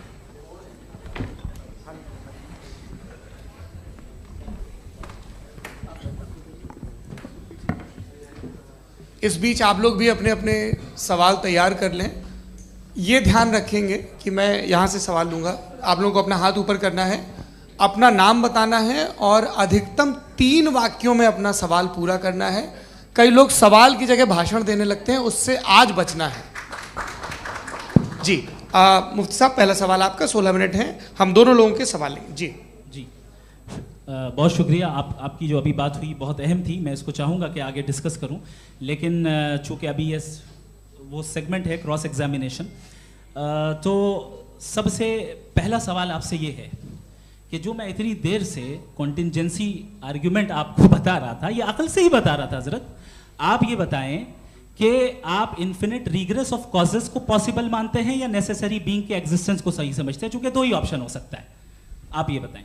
देखिए, आपको मैं ईमानदारी से बात करूँ, एक तो मैं कॉन्टिजेंसी वर्ड ठीक से समझता नहीं, और इस वक्त भी जो आपने अंग्रेजी के अल्फाज इस्तेमाल किए वो ज़रा थोड़े से मुझे डिफ़िकल्ट और कॉम्प्लिकेटेड लगे, तो आप ज़रा सिंपल ज़बान में सवाल कर सकते हैं? बिल्कुल कर सकता हूँ जी। यूनिवर्स की हर चीज़ कॉन्टिंजेंट होने का मतलब ये है कि वो अपने एग्जिस्टेंस में किसी के ऊपर डिपेंडेड है। जो भी चीज़ डिपेंडेड होगी वो चीज़ इंडिपेंडेंट नहीं हो सकती, तो उसका कोई ना कोई कॉज होगा। तो अब आप क्या समझते हैं कि ये इन्फिनिट रिग्रेस है, यानी कॉज पर कॉज, कॉज पर कॉज, कॉज पर कॉज, और कभी कोई यानी ये एंडलेसली चलता रहा? क्योंकि अगर ऐसा होगा तो हम तो एग्जिस्टेंस में आते ही नहीं। लॉजिकली ये मुत्तफक अलैह चीज़ है, मुत्तफक अलैह, अग्रीड अपॉन। ओके, इस पे हमने एग्री किया था कि मुश्किल शब्द आएगा तो अर्थ बताना पड़ेगा। तो इन्फिनिट रिग्रेस तो पॉसिबल नहीं है, तो कहीं ना कहीं आपको रुकना पड़ेगा ऐसे नेसेसरी बीइंग पर। नहीं, कोई ज़रूरत नहीं रुकने की। किसने कहा आप रुकना पड़ेगा? आप रुकते हैं खुदा पे, आप नहीं रुकते। आप कहते हैं वो हमेशा से, जब उस वक्त से जब वक्त नहीं था। आप कहाँ रुकते हैं कि अब हुआ था वो? आप नहीं कहते। हम क्यों नहीं मान सकते कि यूनिवर्स जो है और बल्कि मल्टीवर्सेस जो है वो हमेशा से हैं, वो बनती है, बिगड़ती है। एक हमारे यहाँ एक चीज़ है ब्लैक होल, वो समेट लेता है वापस, फिर ब्लास्ट होता है, फिर फैल जाता है, और इसमें हमारी तो खैर कोई औकात ही नहीं है। इंसान की एक छोटे से ज़र्रे पे हम 50-60 साल की उम्र रखते हैं, जो करोड़ों अरबों साल की कायनात है उसमें, और पैदा भी नहायत ही बेहुदा वजह से हुए थे। तो इसमें ये सोचना कि इसकी वजूहात और ये क्यों है, ये डिपेंडेंट है, ये हम देख रहे हैं। क्या मालूम, आप सोचिए कि ये जो फैल रही है कायनात, ये कहाँ फैल रही है, ये कहाँ जा रही है, और ये फैल क्यों रही है? अरे बना लीजिए तुमने, रुको भैया, हाँ काफ़ी है। ये फैल क्यों रही है? ये और कौन सी कायनात जिसे मैं दूरबीन से देखता हूँ तो 2 बिलियन लाइट ईयर पे है, उससे मेरा कोई वास्ता ही नहीं है। 2 बिलियन ईयर यानी अगर मैं 80,000 माइल्स पर सेकेंड से चलूँ तो 20 करोड़ साल में वहाँ पहुँच जाऊँगा। इसकी ज़रूरत क्या थी? ये दुनिया, ये कायनात तो इंसान अशरफुल मखलूक़ात के लिए बनाई गई ना। तो ये सब ये टर्म समझ में नहीं आया, इसमें कोई ख़ास समझने वाली बात थी भी नहीं। ये जो अल्टीमेट कहा यह जाता है कि ये जो पूरी यूनिवर्स है, ये जो दुनिया है, ये इंसान के लिए बनाई गई। अच्छा, ये सब इंसान के लिए। क्यों साहब, सही है ना? बिल्कुल, लेकिन इसका ये मतलब नहीं कि किसी चीज के पीछे रीजन आपको नहीं पता तो रीजन नहीं है, इसे कहते हैं नहीं, मुझे नहीं पता, लेकिन मेरी जिम्मेदारी नहीं है। वो बिल्कुल सही कहा था उसने, बर्टन रसल ने, आपने उसे मजाक में टाल दिया कि भाई आप एक दावा कर रहे हैं, मैं क्यों कहूं कि ये गलत है दावा? आप प्रूफ कीजिए, मेरे पे जिम्मेदारी ही नहीं है, मैंने थोड़ी कहा है। आप प्रूफ कीजिए कि ये सही है। आप आर्ग्यूमेंट ऑफ कंटिजेंसी का जवाब ही नहीं दे रहे हैं। पूछना चाहेंगे? आप सवाल पूछना चाहेंगे मुफ्ती साहब से? क्योंकि ये क्रॉस एग्जामिनेशन का दौर है। आप जैसे पहले बोल रहे थे फेथ को लेके कुछ, मैं ये पूछना चाहूँगा कि खुदा ने जो भी रेवलेशन किए हैं, एक मज़हब के नहीं बहुत से मज़हबों में किए हैं, अलग अलग रेवलेशन है। कहीं कुछ एक बातें हैं, कॉन्ट्रडिक्शन भी है आपस में, कहीं कुछ आप कर सकते हैं, कहीं कुछ नहीं कर सकते। ऐसा नहीं है कि सबकी कोड ऑफ मॉरल एक है। तो ये किस्सा क्या है? अब आप ये देखिए कि मुझे कभी कभी लगता है कि ये जो फुटबॉल फाइनल होता है, लाखों लोग होते हैं, फिर वो टीवी कवर करती, करोड़ों लोग, अगर उसमें खुदा की एक बूमिंग आवाज़ आ जाती, मैं गॉड हूँ, तो सारे लोग अभी सुन लेते और टीवी पे भी सुन लेते, किस्सा ख़त्म होता। ये इतनी राजदारी क्या है कि तुम सामने कुछ तो सबूत दे दो हमें सॉलिड। ये कह साहब ये यूनिवर्स कैसे बनी, इससे मसला क्या हल होगा? मैं पूछूंगा आपसे खुदा कैसे बना? क्यों नहीं पूछूंगा कैसे बना? बल्कि वो तो कायनात से कहीं ज़्यादा इंटेलिजेंट है, कायनात से कहीं ज़्यादा कॉम्प्लेक्स। जी वो हमेशा से है, आप कहेंगे मैं मान लूँगा। अच्छा, दोयम वो कादिर मुतलक, यानी कादिर मुतलक का मतलब ओमनीपोटेंट, वो जो चाहे कर सकता है। आपको नौकरी दिलवा सकता है, आपकी अच्छी जगह शादी करवा सकता है, आपके पड़ोसी का मुकदमा हरवा सकता है, आपको जिता सकता है, सब काम करता है। थोड़ा सा माइक क्लोज जी। वो इस दुनिया को चला कैसे रहा है? ये दुनिया कैसे चल रही है? आपको इस पर हैरत नहीं होती? या क़यामत के बाद कभी एक जस्टिस होगा, जब ये बच्चा मर चुका होगा, जिसकी धज्जियाँ उड़ गई बम से, इसको इंसाफ मिलेगा तब? अच्छा, अब जवाब दूं? हाँ जी जी, मैं इसीलिए आप ही की तरफ। सबसे पहले आपने रेवलेशन और स्क्रिप्चर्स की बात की, इस पे मैं बात कर सकता हूं, लेकिन आज नहीं करूंगा चूंकि वक्त कम है, कभी और इस पे डिस्कस करेंगे। मैं तैयार हूं उस पे भी बात करने के लिए। ये अभी से राउंड 2 की भूमिका तय हो रही है। Does God exist round 2? जी, चूंकि आज गॉड के एग्जिस्टेंस पे बात है तो मैं उसी के रिलेटेड जो है आपके सवालात को एंटरटेन भी करूंगा और मैं भी पूछूंगा। आपने कहा कि आपने साबित ही नहीं किया, जबकि आर्ग्यूमेंट ऑफ कॉन्टिजेंसी बुनियादी आर्ग्यूमेंट है। आप मुझे कॉन्टिजेंसी का मतलब बताइए, आपका मतलब क्या? कॉन्टिजेंसी कॉन्टिजेंसी का मतलब यह हुआ कि हर वो वजूद जो किसी भी चीज का पाबंद है, हर वो वजूद या हर वो चीज जो अपने एग्जिस्टेंस में किसी भी चीज के पाबंद है और उससे बाउंड है, उसको उसकी ज़रूरत है, उस पर डिपेंड करती है, तो जाहिर सी बात है कि उसका कोई ना कोई कॉज होता है। ये तो अक्ल की बात है, ये आप रीजनिंग की बात करते हैं, मैं वही कर रहा हूं। दूसरी चीज आपने ये बात कही कि इतने बिलियन लाइट ईयर्स दूर है, उसका मेरा क्या लेना देना। फिर मेरे ख्याल से आपको ये नहीं कहना चाहिए I think therefore I am an atheist. आपको सोचना चाहिए, सिर्फ आप एक लिमिटेड दायरे में रहकर नहीं सोचें, बल्कि बाहर निकलकर सोचें। आपने तीसरा सवाल किया, आपने 2-3 सवाल एक साथ। ऐसी बातें ना कीजिए, कुछ को इतराज हो जाएगा आप पे कि आप कुछ भी सोचिए। ये इजाज़त आपको है नहीं, मुझे है।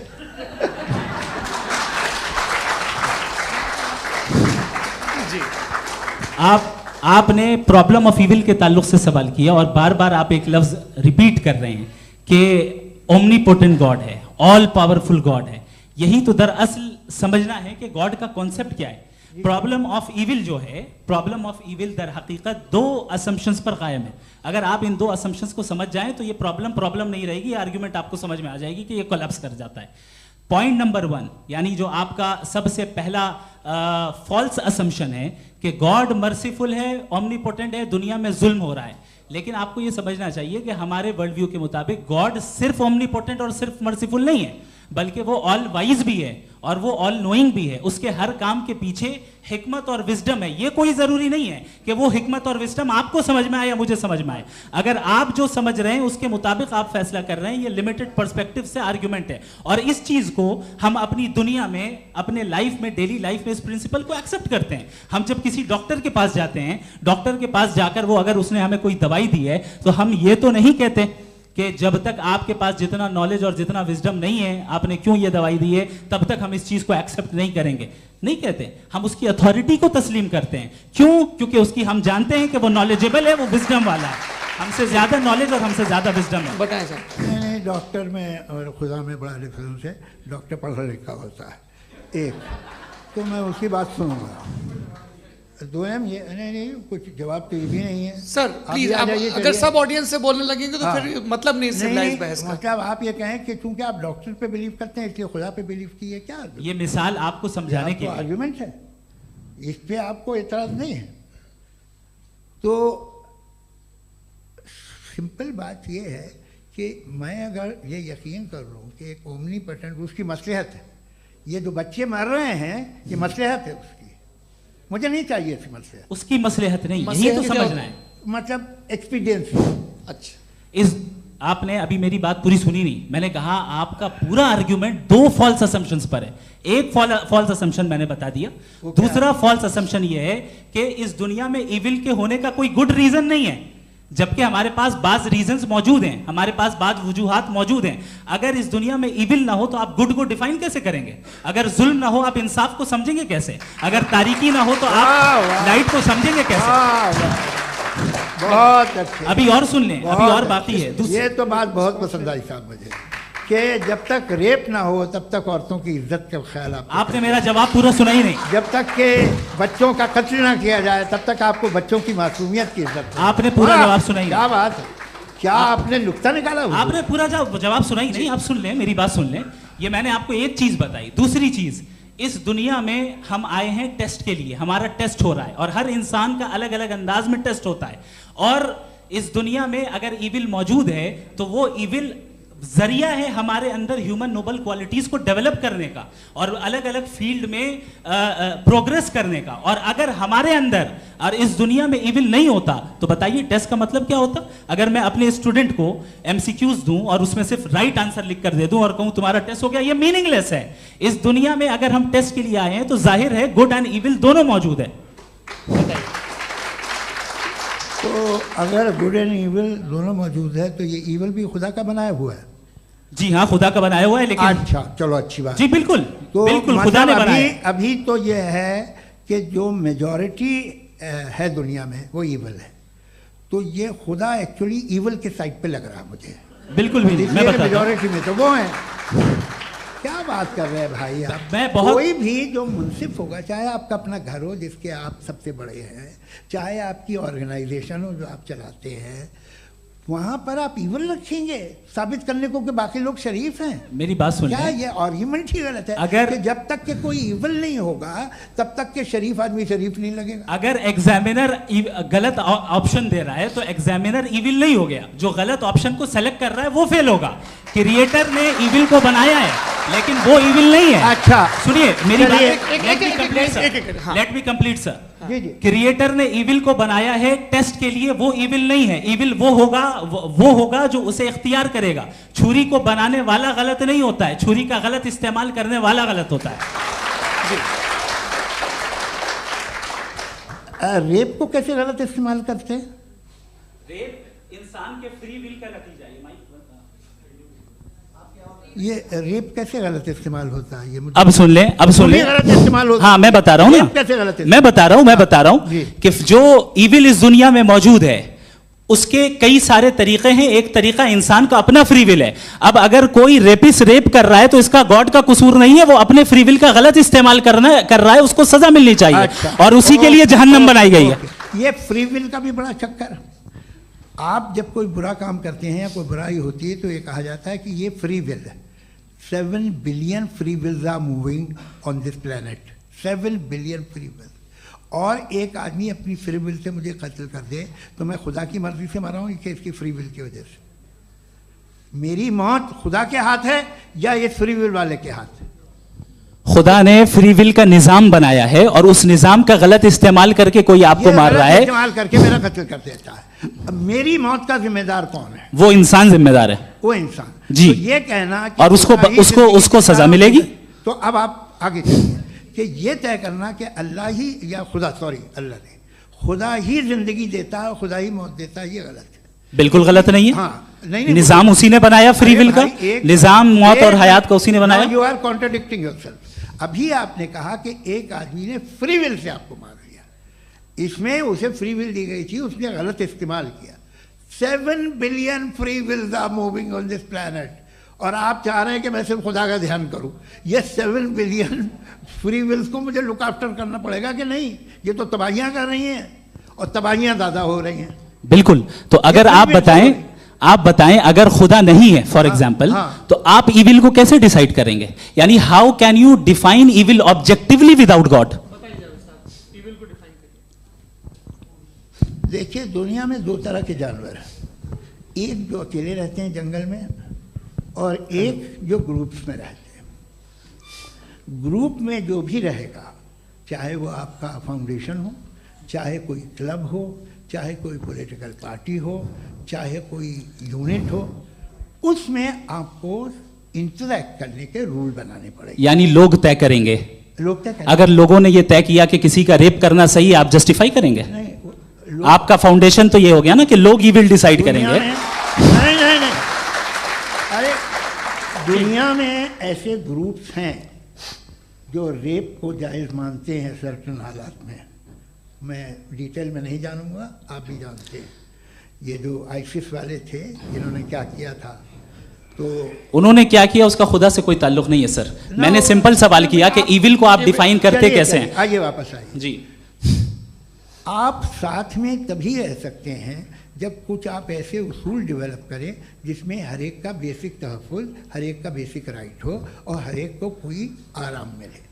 यही तरीक़ा है किसी भी ऑर्गेनाइजेशन जिसमें एक से ज़्यादा लोग हैं और वो ऐसे चलती है ज़िंदगी। उसमें अगर आप गड़बड़ करेंगे तो तबाही होगी, नुकसान होगा, बर्बादियाँ आएंगी। और अगर उसमें आप घर ले लीजिए ना, एक हस्बैंड है, एक वाइफ है, बच्चे हैं, वालदा भी हैं, 2 बहनें भी हैं, एक भाई भी है।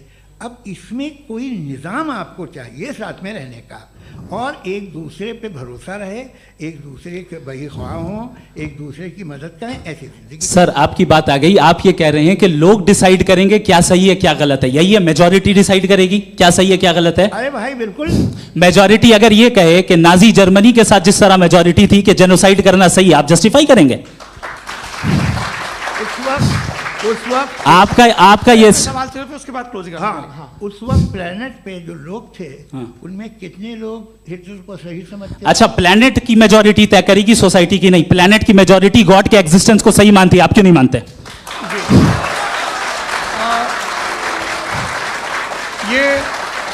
हेलो ये क्रॉस क्वेश्चन का राउंड यहाँ पर समाप्त होता है। और ये बड़ा अच्छा है कि इस तरह से फ्रेगमेंट कर दिया गया है ताकि जो मरकरी ऊपर जा रहा है नीचे जवाब दे दूं जी। प्लेनेट की ज़्यादातर मेजॉरिटी कुछ दूसरे मजहबों के खुदा को मानती है। आप उन्हें क्यों नहीं? आप तो मेजॉरिटी की बात कर रहे हैं। ये क्लोजिंग आप ये कह रहे हैं इविल और गुड को डिसाइड मेजॉरिटी करेगी। मेजॉरिटी जो कर दे वो सही हो जाएगा। क्लोजिंग इसको जैसा आप ही लोगों ने तय किया है उसी फॉर्मेट को फॉलो कर लेते हैं। हाँ भाई, मैंने तो भले लोगों पे एतबार किया और तब मॉडरेशन तय किया। जी, आपके पास 5 मिनट का वक्त है, क्लोजिंग आर्ग्यूमेंट है, उसके बाद हम ऑडियंस से क्वेश्चन आंसर लेंगे जावेद साहब की क्लोजिंग आर्ग्यूमेंट के बाद। ओके, बहुत शुक्रिया जी। हमारा जो टॉपिक है डज गॉड एग्जिस्ट, मैं इस पे इतने एकेडमिक तैयारी करके आया था मुझे था कि मैंने सोचा था कि कई सारे मैं आर्ग्यूमेंट्स दूंगा, लेकिन वक्त की भी किल्लत और जावेद साहब बार बार इधर उधर चले जा रहे थे तो उसको भी थोड़ा एंटरटेन करना पड़ गया। डज गॉड एग्जिस्ट पे मैं एक ही आर्ग्यूमेंट दे पाया। आर्ग्यूमेंट्स बहुत हैं और डेफिनेटिव आर्ग्यूमेंट्स हैं, और मेरे आर्ग्यूमेंट को किसी एक राउंड में भी इन्होंने एंटरटेन नहीं किया और रेफ्यूट नहीं किया, एक राउंड में भी नहीं, एक राउंड में भी नहीं। और ना ही अभी अभी आपका क्लोजिंग आर्गुमेंट आएगा, नहीं वो बता देना। Argument of contingency sir. अरे मैं आपसे कई बार कह चुका हूं कंटीजेंसी का मतलब अब मैं कैसे समझाऊं आपको आपस में? हाँ, आप और कितने आसानी से समझाऊं मैं, मुझे तो नहीं समझ में आ रहा है। आप अपनी आर्ग्यूमेंट ऑफ कंटीजेंसी उर्दू में बोल सकते हैं। हाँ, आप अपनी बात पूरी कर लें जी, आखिरी 4 मिनट। दूसरी चीज, just a minute please ma'am, can I talk? दूसरी चीज ये है कि आपने एक तो इसका जवाब नहीं दिया, दूसरा आपने गॉड के ना होने पर कोई डेफिनेटिव आर्ग्यूमेंट नहीं दिया, सिर्फ मजहब पे बात कर रहे हैं आप। मजहब तो आज हमारा टॉपिक ही नहीं था, आज तो हमारा टॉपिक हो आप मजहब से ले लेकर आईएस तक चले गए। भाई हमारा क्या ताल्लुक है उससे? We condemn them. और उसका गॉड से क्या ताल्लुक है? अगर कोई गलत काम कर रहा है, किसी ने किसी को कत्ल किया, किसी ने किसी का रेप किया, उसको सजा मिलनी चाहिए। और आपके पास कोई भी rational strong foundation of morality नहीं है। आपने कहा कि मेजॉरिटी तय करेगी सोसाइटी की, वो सही होगा। मैंने कहा हिटलर को, फिर आप सही कहेंगे नहीं नहीं नहीं नहीं, प्लैनेट की सोसाइटी की मेजॉरिटी तय करेगी। तो प्लैनेट की मेजॉरिटी गॉड के एग्जिस्टेंस को मानती है, आप कह रहे हैं ये रिलीजियस है। तो यानी आपके पास कोई स्ट्रॉन्ग फाउंडेशन नहीं है ऑब्जेक्टिव मोरालिटी का। ऑब्जेक्टिव मोरालिटी का अगर कोई फाउंडेशन है तो वो सिर्फ गॉड है, गॉड है, गॉड है। थैंक यू जी। ये मुफ्ती शमाइल नदवी साहब का क्लोजिंग आर्ग्यूमेंट था। अब हमारे पास जी ये बड़ा अच्छा है कि दोनों लोगों को मॉडरेटर से शिकायत भी और बोल रहे भाई हमारी शाबाशी भी तो करते चलो। अब मेरी बात जी, आपके पास जावेद अख्तर साहब 5 मिनट का वक्त है, ये आपका क्लोजिंग आर्ग्यूमेंट है, टाइम रीसेट कर दें जी। देखिए बहुत सारी बातें हैं। गॉड का डेफिनेशन दुनिया के किसी भी रिलीजन में है कि वो ओमनीपोटेंट है, ओमनीप्रेजेंट है, he is just, he is kind, he loves you and so on. मैं जब दुनिया देखता हूँ तो मुझे कोई ऐसा सुप्रीम पावर यहाँ दिखाई नहीं देती है जो इंसान की बहबूदी के लिए कुछ कर रही हो, कमज़ोर को बचा रही हो, मदद कर रही हो, जालिम को पीछे हटा रही हो। मैं नहीं देखा, तारीख़ में नहीं। एक तो अगर है और ये देख रहा है तमाशा, तो उसका होना न होना बराबर है। दोयम ये कि ये जो है, जब आप ये कहते हैं कि कायनात जिसकी कंटीजेंसी है, मैं देखिए वो लफ्ज़ इस्तेमाल किया मैं, तो ये कैसे हो सकती है भाई? और फ़ौरन आप सरेंडर कर देते हैं कि जाहिर है कि इसका बनाने वाला तो इससे 10,000 गुना था कॉम्प्लिकेटेड होगा। उस पर आपके होने पे कोई इतराज़ नहीं है। उसे वो टाइमलेस है, वो पहले से था, टाइम तो बहुत बाद में आया। ये सब आप मानने को तैयार है जिसका आपके पास कोई सबूत नहीं, आपके पास कोई रीज़न नहीं है। आपकी तारीख क्या है मज़हब होगी? बिलीफ की, जो खुदाओं का बिलीफ है, ये कॉन्स्टेंटली गलत साबित होता रहा है। मतलब आप कहें कि अरिस्टोटल के ज़माने में तो सब जाहिल थे, वो भी इतने ही यकीन से खुदा पे यकीन रखते थे, जो अब नहीं रहा, ये भी नहीं रहेगा। आप लिख लीजिए, और इसके आसार आपको दुनिया में दिखाई देना शुरू हो चुके हैं। ये बहस क्या आज से 100 साल पहले इस तरह हो सकती थी? यहाँ तक तो आपको हम ले आए हैं। तो सर अरे इनको मदद की ज़रूरत नहीं भाई, ये सेल्फ सफिशिएंट आदमी है, आप क्यों इनकी मदद कर रहे हैं? Sir please. तो ये जो है तमाम बातें अपनी जगह हैं। ये एक पैकेज है। आप अकेले, कोई आदमी ऐसा नहीं जो सिर्फ गॉड को मानता हो, उसके साथ बहुत पैराफर्नेलिया आता है, अलग अलग पैराफर्नेलिया आते हैं। They have always created chaos in the society. मैं तो आपको सीधा ऑफर देता हूँ कि दुनिया में 10 इम्पॉर्टेंट बिलीव्स हैं। आप एक मानते हैं, 9 नहीं मानते, 9 में आप एथीस्ट हैं, 9 को आप बिल्कुल रीजनेबली मेरी तरह देखते हैं। तो 90 मजहबी आदमी भी 90% एथीस्ट है, वो दूसरे खुदा नहीं मानता, एक खुदा मानता है अपना वाला, बाकियों को कहता है गलत है।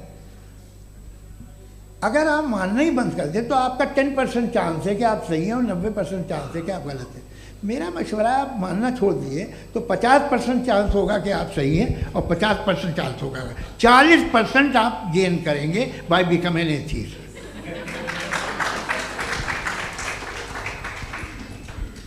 ये एक फरसूदा ख्याल है, ये ख़त्म हो रहा है।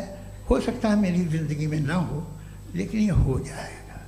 जो बातें ये इनको आप मेटाफिज़िकल ये वो ऐसे रिस्पेक्टेबल टर्म दे दिए, ये तो उन लोग के हैं जिन्हें ना फिज़िक्स मालूम थी ना मेटा मालूम था, ये उन्होंने आपको दिए हैं। जी बहुत शुक्रिया आप दोनों लोगों का। और अब इस बातचीत का आखिरी राउंड शुरू होगा, डज गॉड एग्जिस्ट की ये बहस मुफ्ती शमाइल नदवी और जावेद अख्तर साहब के बीच। आप लोग अपने अपने हाथ ऊपर करेंगे, मैं यहाँ से तय करूँगा। और माइक हमारे पास है क्या? एक ही माइक है ऑडियंस के लिए? 2 माइक है, एक इस तरफ एक इस तरफ, ठीक है। तो जी सबसे पहले हमारी सहयोगी है मारिया शकील जी, पूछिए सवाल। थोड़ा सा रुकेंगे ताकि कैमरे का फ्रेम आप पर आ जाए, आपकी तो प्रैक्टिस है टीवी की। जी नदवी साहब, मैं खुदा को मानती हूँ, पहले मैं इसी प्रमाइस से शुरू कर रही हूँ और ये बता रही हूँ आपको, मैं मानती हूँ। लेकिन कुछ सवाल हैं जो जावेद साहब ने उठाया, उसका जवाब आपको देना चाहिए। पहला सवाल ये कि गज़ा में सालों से छोटे बच्चे मर रहे हैं, वो उनको अगर खुदा मर्सीफुल है, हम मानते हैं कि अल्लाह ताला में बहुत ताकत है, तो वो बच्चे क्यों मर रहे हैं? दूसरी बात ये कि अगर कंटिजेंसी की जो आप बात करते हैं, पूरे मुस्लिम ममालिक मिल करके भी उन गज़ा के बच्चों को क्यों नहीं बचा पा रहे हैं? क्योंकि अगर वो चाहते, क्योंकि अल्लाह ताला उन पर हुकूमत करते हैं, सब पर हुकूमत करते हैं, तो वो उनको क्यों नहीं बचा? जी थैंक यू वेरी मच। बहुत अच्छा किया आपने इस चीज़ को जिक्र कर दिया, मैं इसको और अच्छे से एक्सप्लेन करने की कोशिश करता हूँ। देखें, जहाँ तक आपने कहा कि गज़ा के बच्चों को मारा जा रहा है, देखिए 2 वर्ल्ड व्यू है, एक एथीस्टिक वर्ल्ड व्यू, एक थीस्टिक वर्ल्ड व्यू है। बच्चे मर रहे हैं दोनों वर्ल्ड व्यू में, लेकिन हमारा वर्ल्ड व्यू कह रहा है कि रिकॉम्पेंस है, ये कह रहे हैं कि उनका मरना बेकार जाने वाला है, कोई उसका रिकॉम्पेंस नहीं है, चूंकि इनके यहाँ आखिरत और अल्लाह का कोई तसव्वुर या गॉड का कोई तसव्वुर नहीं है। आपने ये सवाल किया कि गॉड मर्सीफुल है, क्यों नहीं रोकता? ये मैंने बताया कि ये मिसकंसेप्शन है लोगों के दरमियान कि गॉड को सिर्फ मर्सीफुल और ओमनीपोटेंट समझते हैं। गॉड के सिर्फ यही 2 एट्रीब्यूट्स नहीं हैं, गॉड के कई सारे एट्रीब्यूट्स हैं, उनमें से अल हकीम भी है, उनमें से ऑल वाइज भी है, ऑल नोइंग भी है। लिहाजा अगर इस दुनिया में किसी को तकलीफ आ रही है और गॉड उसको नहीं रोक रहा है, वो इसलिए नहीं रोक रहा है चूंकि इंसानों को फ्री विल दिया गया है। ठीक इसी तरीके से अगर एक डॉक्टर किसी छोटे बच्चे को इंजेक्शन लगा रहा है, उसे तकलीफ पहुंच रही है, उसके लिमिटेड पर्सपेक्टिव के एतबार से ये गलत हो रहा है और डॉक्टर बुरा है। लेकिन जब आप ब्रॉडर पिक्चर को देखेंगी, आपके और हमारे पास सिर्फ एक पिक्सल है, हमें इतना नजर आ रहा है कि गज़ा में कत्ल हो रहा है, लेकिन इसके पीछे कितना रिकॉम्पेंस उनको मिलने वाला है, पूरा पिक्चर गॉड के पास है। तो एक पिक्सल से आप पूरे पिक्चर को कभी भी जज नहीं कर सकती। आप इसमें कुछ जोड़ना चाहेंगे? आपको कुछ बोलना है इसमें? भैया आपने बहुत अच्छा जस्टिफिकेशन दिया, या आप वो जो वहाँ के प्राइम मिनिस्टर इजराइल के उन्हें भेजिए, वो बहुत खुश होंगे। आप जस्टिफिकेशन दे देना कि अगर गॉड नहीं है तो बच्चे क्यों मर रहे हैं, आप बताएं। वो ये सवाल पूछ रहे हैं कि अगर आप ईश्वर का अस्तित्व नहीं मानते हैं तो उन बच्चों की मौत को आप कैसे इंटरप्रेट करते हैं? भाई ये दुनिया जो है, जो ताकतवर लोग होते हैं वो एक नाइंसाफ़ी करते हैं। तो ये अच्छा काम है आपके नज़दीक, तो नेचर नाइंसाफ़ी पे मबनी है। अरे मेरे भाई, आप नेचर की कहाँ बात कर रहे हैं, तो इंसान की बात। तो फिर जब मैं इंसान की बात कर रहा था, आप नेचर की बात करने लग गए। क्रॉस एग्जामिनेशन नहीं। हाँ, अब आप मुझे बोलने नहीं देंगे तो अलग बात है, आप बोलिए, मैं मुझे कोई जल्दी नहीं। जी नहीं, ये क्रॉस एग्जामिनेशन मुझे बोल तो लेने दीजिए। जी बोलिए। क्या बात ये है कि ह्यूमन सोसाइटी तभी साथ में रह सकती है जब वो मोहब्बत से, एकता से, एक दूसरे के एहतराम करके रहे। इसके अलावा पॉसिबल नहीं है, अकेले तो इंसान रह ही नहीं सकता। वहाँ पर कुछ लोग हैं जो फाउल करते हैं, वो फाउल हमेशा से तारीख में होता आया है। आज ये हो रहा है, जो हो रहा है बहुत बुरा हो रहा है, बहुत जालिमाना है, बहुत जाबराना है। उसको आप कहें कि ये बच्चों को कॉम्पनसेशन मिल जाएगा या इसकी इंजेक्शन है, इंजेक्शन तो हेल्थ के लिए दिया जाता है। आप ये कह रहे हैं कि ये बच्चों की जो धज्जियां उड़ रही हैं ये इंजेक्शन है, ये टेस्ट है, ये टेस्ट है, और उस टेस्ट में उनको ऐसा रिकॉम्पेंस मिलेगा जो आपके तसव्वुर के बाहर है। ये आप 3 बरस के बच्चे को बारूद से उड़ा के टेस्ट ले रहे हैं। वाह, वो नहीं ले रहा है, खुदा नहीं उड़ा रहा है, इजराइल उड़ा रहा है। जी, ये तो उसको कंडेम करें। अगला सवाल लेते हैं प्रोफेसर पुरुषोत्तम अग्रवाल। मुफ्ती साहब, एक निवेदन आपसे है कम से कम थोड़ा सा माइक क्लोज एक रिलीजियस और फिलोसफिकल कर मैम प्लीज। एक रिलीजियस और फिलोसफिकल ट्रेडिशन है जो ब्रह्मांड को यानी यूनिवर्स को ही अंतिम मानती है। सर्वम खलु इदम ब्रह्मम, this is Chandogya Upanishad, and it completely rules out the existence और नेसेसिटी, आपके शब्दों में necessity of a creator. The creation itself is the creator. तो एक मिनट प्लीज। दूसरा जो सवाल आपने अभी, जो आप बार बार कह रहे हैं कि भगवान विद्वान भी है, वाइज, सब जानने वाला, तो अगर विजडम में दुनिया भर के पापों और अत्याचारों को बर्दाश्त करना शामिल है, तो फिर इसका मतलब ये हुआ कि अगर मैं फ्री विल से उसको अपोज करता हूं तो ईश्वर की विजडम और मेरी फ्री विल में कॉन्ट्राडिक्शन है। Because when I am opposing whatever is happening in Gaza, then I am opposing the God's will और गॉड्स विजडम। जवाब लेते हैं क्योंकि तो गॉड की विजडम में, एक मिनट सर प्लीज सर, ये एक जुमला, गॉड की विजडम है कि गाजा में जो कुछ हो रहा है वो हो रहा है, मैं उसका अपोज कर रहा हूं, तो मैं गॉड की विजडम के खिलाफ जा रहा हूं। एक सवाल। दूसरा ये नहीं आपने दो ऑलरेडी। सर आप और सवाल कर लें, लेकिन मुझे दो जवाब दे। पहले आपने ये कहा, सुनिए मेरी बात सुनिए। इजराइल के गॉड के मुताबिक तुम्हारा ठीक हो रहा है ना? नहीं हो रहा है, ठीक नहीं हो रहा है। मैं बता रहा हूँ क्या हो रहा है। आप तशरीफ रखिए, मैं बता रहा हूँ क्या हो रहा है। Let me complete please. एक सेकंड गाइस, एक सेकंड। ये देखिए, ऐसा है कि ये सब बड़ा आपस में विचार विमर्श के बाद ये तय हुआ था कि कुछ नियम बना लिए जाएं ताकि एक टाइम बाउंड बातचीत चले। और भाई साहब, आप बड़ा जरूरी काम कर रहे हैं, लेकिन कैमरे के फ्रेम में आके उस काम को गड़बड़ कर दे रहे हैं। ठीक है गुरु, अब मेरे को कहीं का गुस्सा कहीं निकालना था, सॉरी। नहीं, कोई गुस्सा नहीं है जी। तो प्रोफेसर ने सवाल पूछे, आप उनके जवाब दें, और थोड़ा ये सब लोग थोड़ा ख्याल रखें भाई, सवाल संक्षिप्त रखें जी। आपने दो सवाल किया। सबसे पहला ये कहा कि हमारे पास ये कॉन्सेप्ट है कि ये यूनिवर्स खुद नेसेसरी बीइंग है, creation itself is the creator. How irrational is this कि मैं एग्जिस्ट करूंगा बाद में, लेकिन अभी एग्जिस्ट कर भी रहा हूं, यानी एक ही टाइम में एग्जिस्ट भी कर रहे हैं, नहीं भी कर रहे हैं। This is not true. दूसरी चीज, आपने कहा कि अगर इजराइल में, सॉरी माफ कीजिएगा, Israel doesn't exist, occupied Palestine में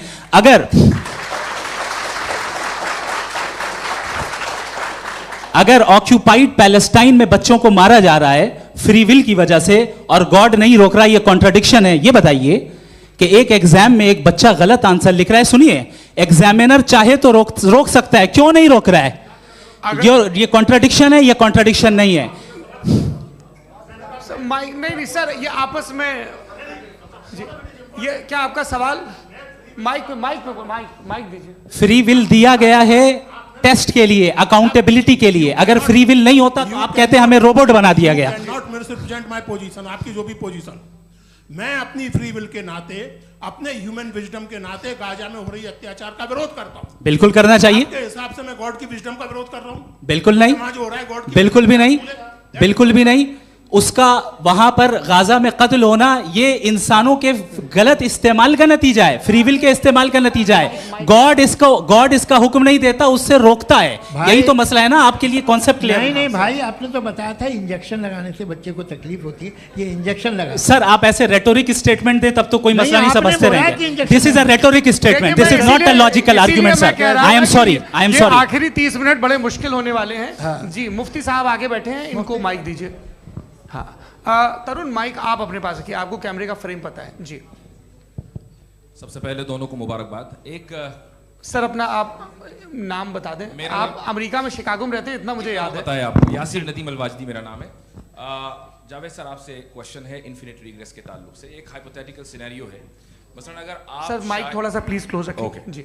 अगर आप शायर इसलिए हैं कि आपके कोई उस्ताद शायर थे, और वो इसलिए शायर थे कि उनके कोई उस्ताद शायर थे, और इसी तरीके से हम माजी में पीछे चलते चलते चले जाएं और कहीं ना रुके, तो माफ कीजिएगा आप कभी शायर नहीं हो सकते। लेकिन आप शायर हैं, आपका शायर एग्जिस्ट करता है, इसका मतलब ये है कि आप कहीं ना कहीं रुके हैं।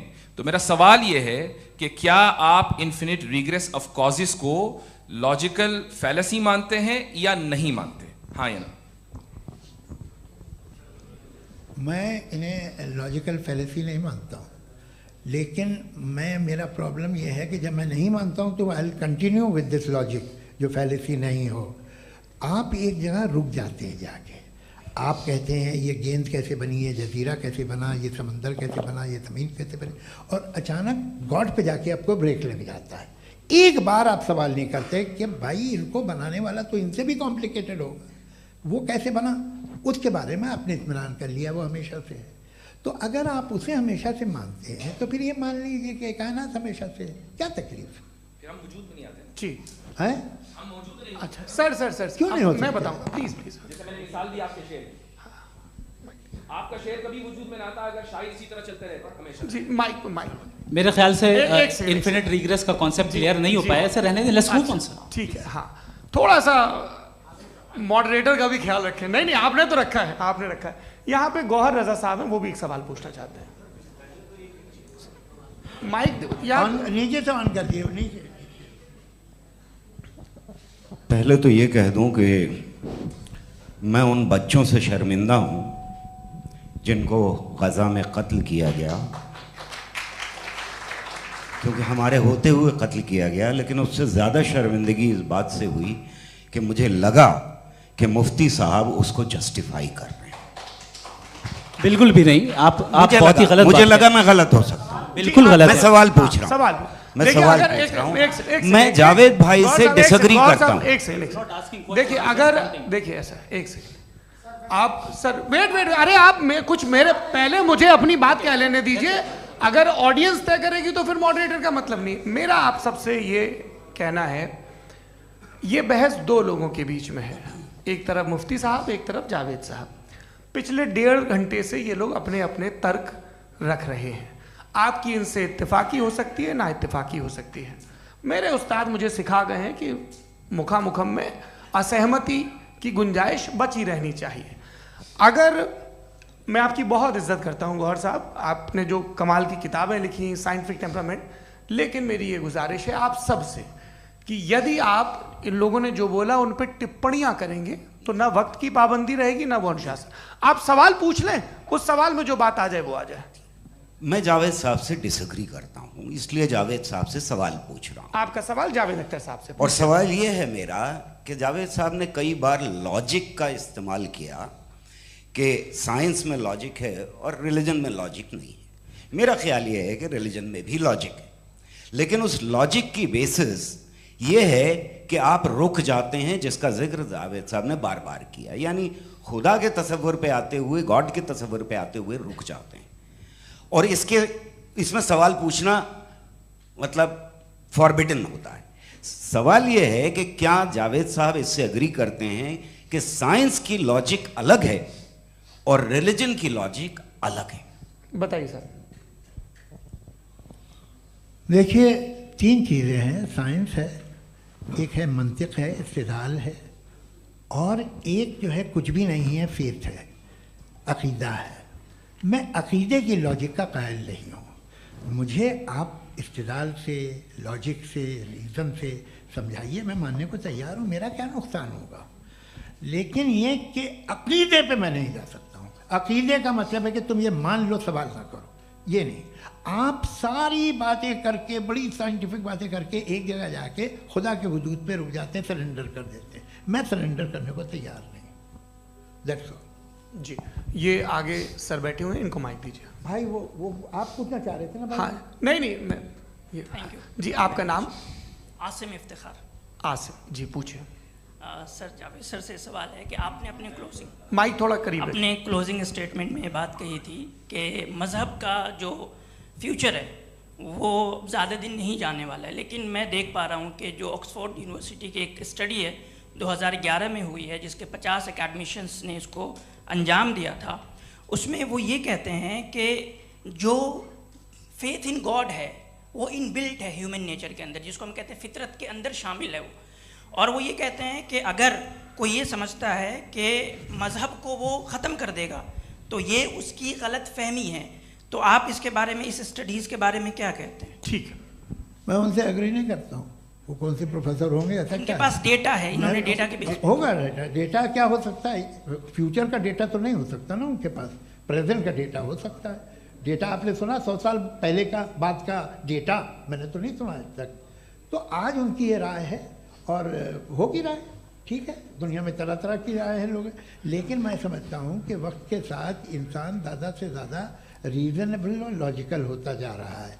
आज आप देखिए वेस्टर्न यूरोप में क्या परसेंटेज है नॉन बिलीवर्स की, बहुत हाई, वहाँ चर्च खाली पड़े होते हैं। तो अल्टीमेटली तो इंसान कोई ऐसी बात बहुत अरसे तक नहीं मान सकेगा, चाहे गलत या सही, जो उसे उसके दिमाग को, उसके जहन को, उसके लॉजिक को अपील न करे। वो कह रहे हैं तो ऑक्सफोर्ड के होंगे तो कैम्ब्रिज के होंगे तो मुझे क्या लेना देना, उनका डेटा मुस्तकबिल का नहीं हो सकता है। जी दीपक, हाँ पूछिए। मैं आऊँगा अभी, पीछे की साइड भी आऊँगा, माइक वहीं भेजूंगा 2-3 साल के लिए। जी जावेद साहब आपसे सवाल है। नमस्ते। अरे भाई सर, अगर आप ही लोग तय करना है तो फिर 200 लोग तय कर लें। ये सब नहीं sir, please don't do this sir. Everybody has a right sir, but we can only take selected questions. No sir, ये यंग लोग भी हैं तो इनकी ये अब उतने यंग, भाई आप यंग हैं कि नहीं है? वो कह रहे हैं वो भी यंग हैं साहब, आप उनकी नौजवानी पर दावा उनको ही करने थे। हाँ मुफ्ती साहब आप यंग, हाँ पूछे। अरे भैया सर मेरा सवाल ये है, कुछ इनसे भी तो पूछो। जी नहीं, बस आपसे एक सवाल है। जैसे थीस्टों के पास अपने जो ईश्वर को मानते हैं उनके पास अपने सोशल गेट टुगेदर्स हैं, 5 रोज़ा क्रिसमस आने वाला है, होली है, दिवाली है, ईद है। एथिस्ट क्या ऑफर कर रहे हैं? मतलब मैं इनकी दुकान से बोलूं मैं आना चाहता हूं उस तरफ, पर मैं अट्रैक्ट नहीं हो पा रहा हूं। मैं सोशल गेट टुगेदर्स क्या है आपके पास? वो ये कह रहे हैं कि जो धार्मिक लोग हैं, अलग अलग धर्म के लोग, उनके उत्सव त्योहार कॉन्ग्रीगेशन बहुत हैं। अब आपको मैं एक सुनाता हूँ, यहाँ हिस्टोरियन भी बैठे हैं। मृदुला जी आप बताइएगा सही है क्या?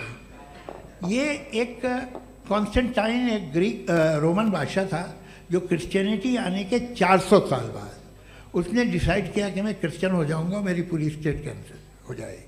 उस ज़माने में ऐसे ही होता था, राजा जो धर्म इख्तियार करता था वो जनता भी कर लेती थी, इसलिए कि वो हो गया था बैंकरप्ट। और उसे जो मेडिटेरियन कोस्ट के रिच क्रिश्चियन वो थे मर्चेंट, उससे पैसा चाहिए था। तो उसने कहा यार क्रिश्चियन हो जाओ।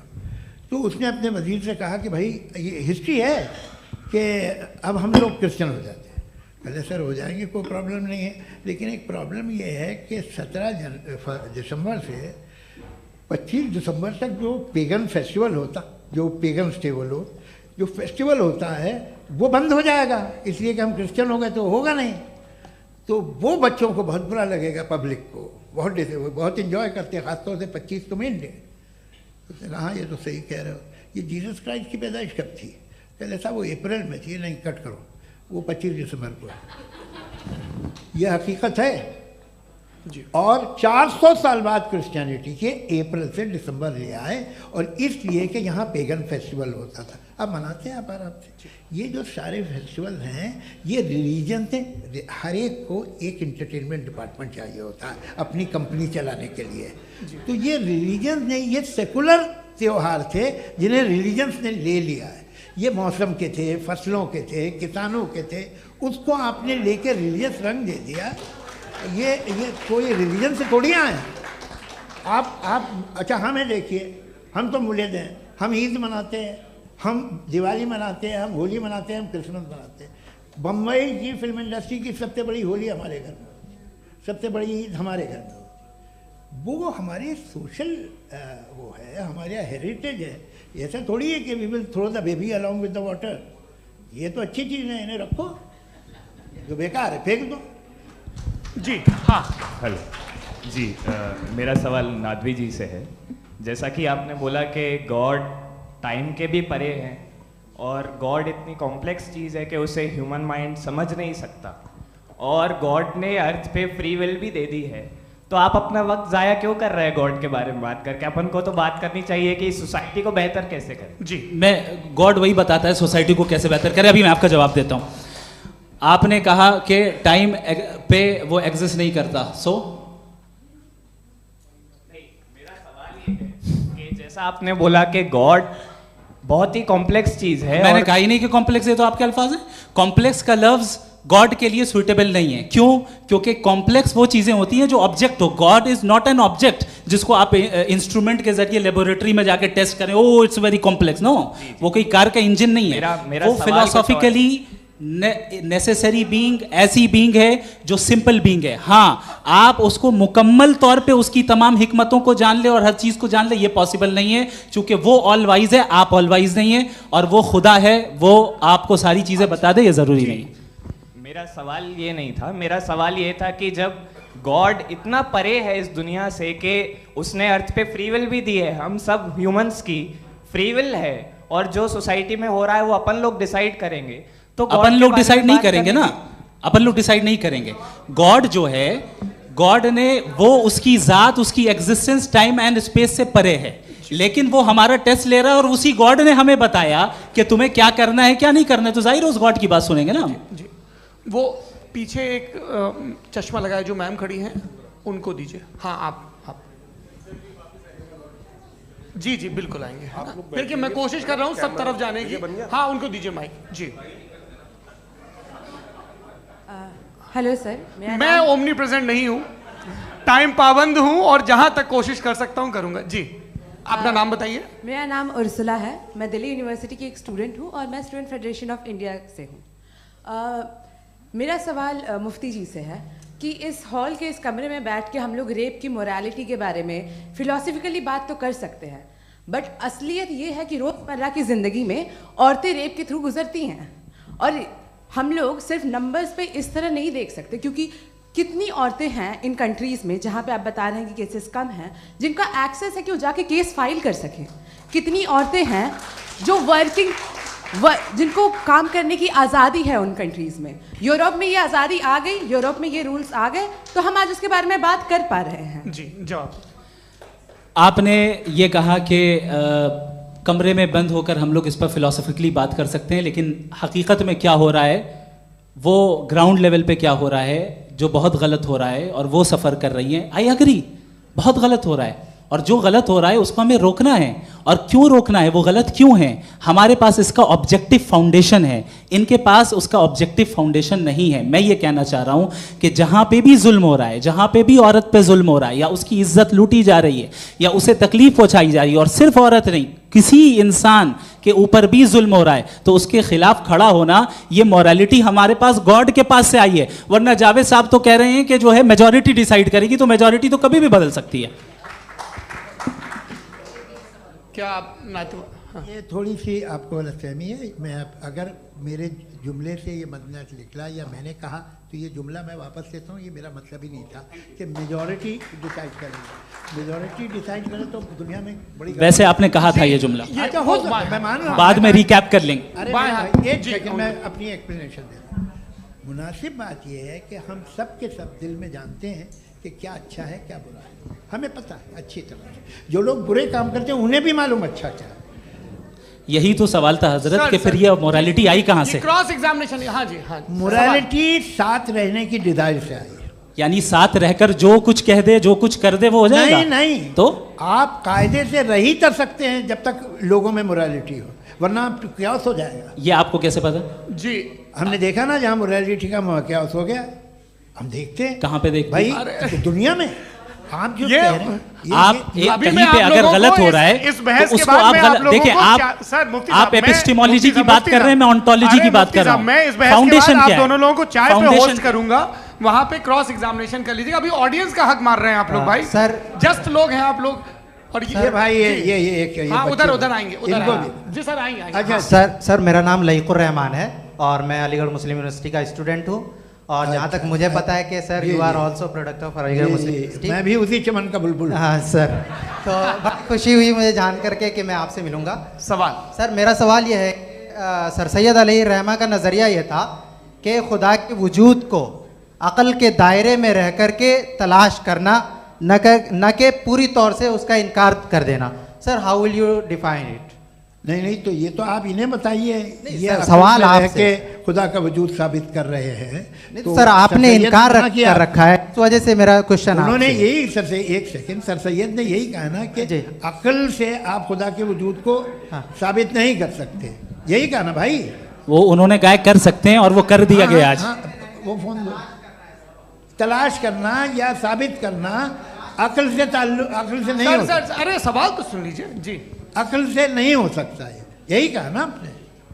अक्ल से हो सकता है। अरे वो यही कह रहे हैं भाई, आप बता रहे हो सकता है, वो तो कुछ और। आप अगर सर देखो नौजवान फोन ले लो, वो इतनी कमाल की यूनिवर्सिटी है। अरे भाई दे दो जरा, एक मिनट दे दो भाई, मेरी बात सुनो, माइक पे बोलो ताकि जो लाखों लोग देख रहे हैं। माइक दे दो ना। अरे देंगे ना माइक, तुम ठहरो तो। हाँ सर, मेरा सवाल ये था कि सर सैयद अलैहि रहमा का एक नज़रिया था अपना कि खुदा का जो वजूद है उसको अक़ल के दायरे में रह करके तलाश करना है, न कि पूरे तौर से इनकार कर देना है। ये उनका कॉन्सेप्ट था। लेकिन मेरा सवाल ये है कि आप इसको कैसे डिफाइन करते हैं, एक्सप्लेन कैसे करेंगे, मैं आपसे जानना चाहता हूँ, क्योंकि you are the product of Aligarh Muslim University. मुझे अक़ल के दायरे में रख के मैंने बहुत तलाश की, मुझे मिला नहीं। हाँ ये इधर वो चश्मा लगाए जो, हाँ उनको दे दीजिए।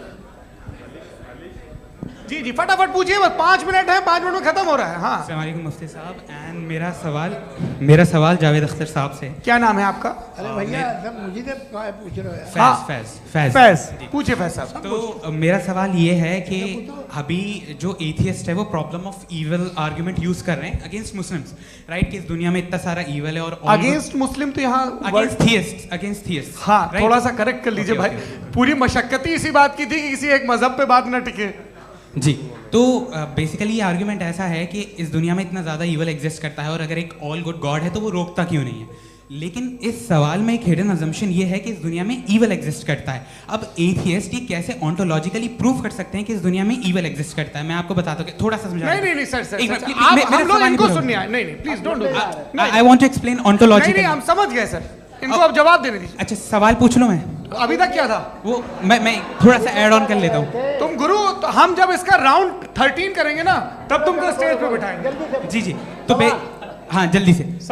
तो देखिए एथियज्म के हिसाब से सब कुछ रैंडमली बन गया है, सब कुछ एटम्स और मॉलिक्यूल्स है। एक पत्थर में और मुझ में सिर्फ इतना फर्क है कि हम लोग एटम्स और मॉलिक्यूल्स का अलग अलग रीअरेंजमेंट है। अब एक पत्थर को कोई इंसान तलवार से 2 टुकड़ों में काट दे या मुझे, according to atheism it is same. There is no evil and good according to atheism. जी अच्छा, फैज साहब का सवाल ये है कि हाँ कोशिश भी करते तो इससे गलत सवाल नहीं कर पाते।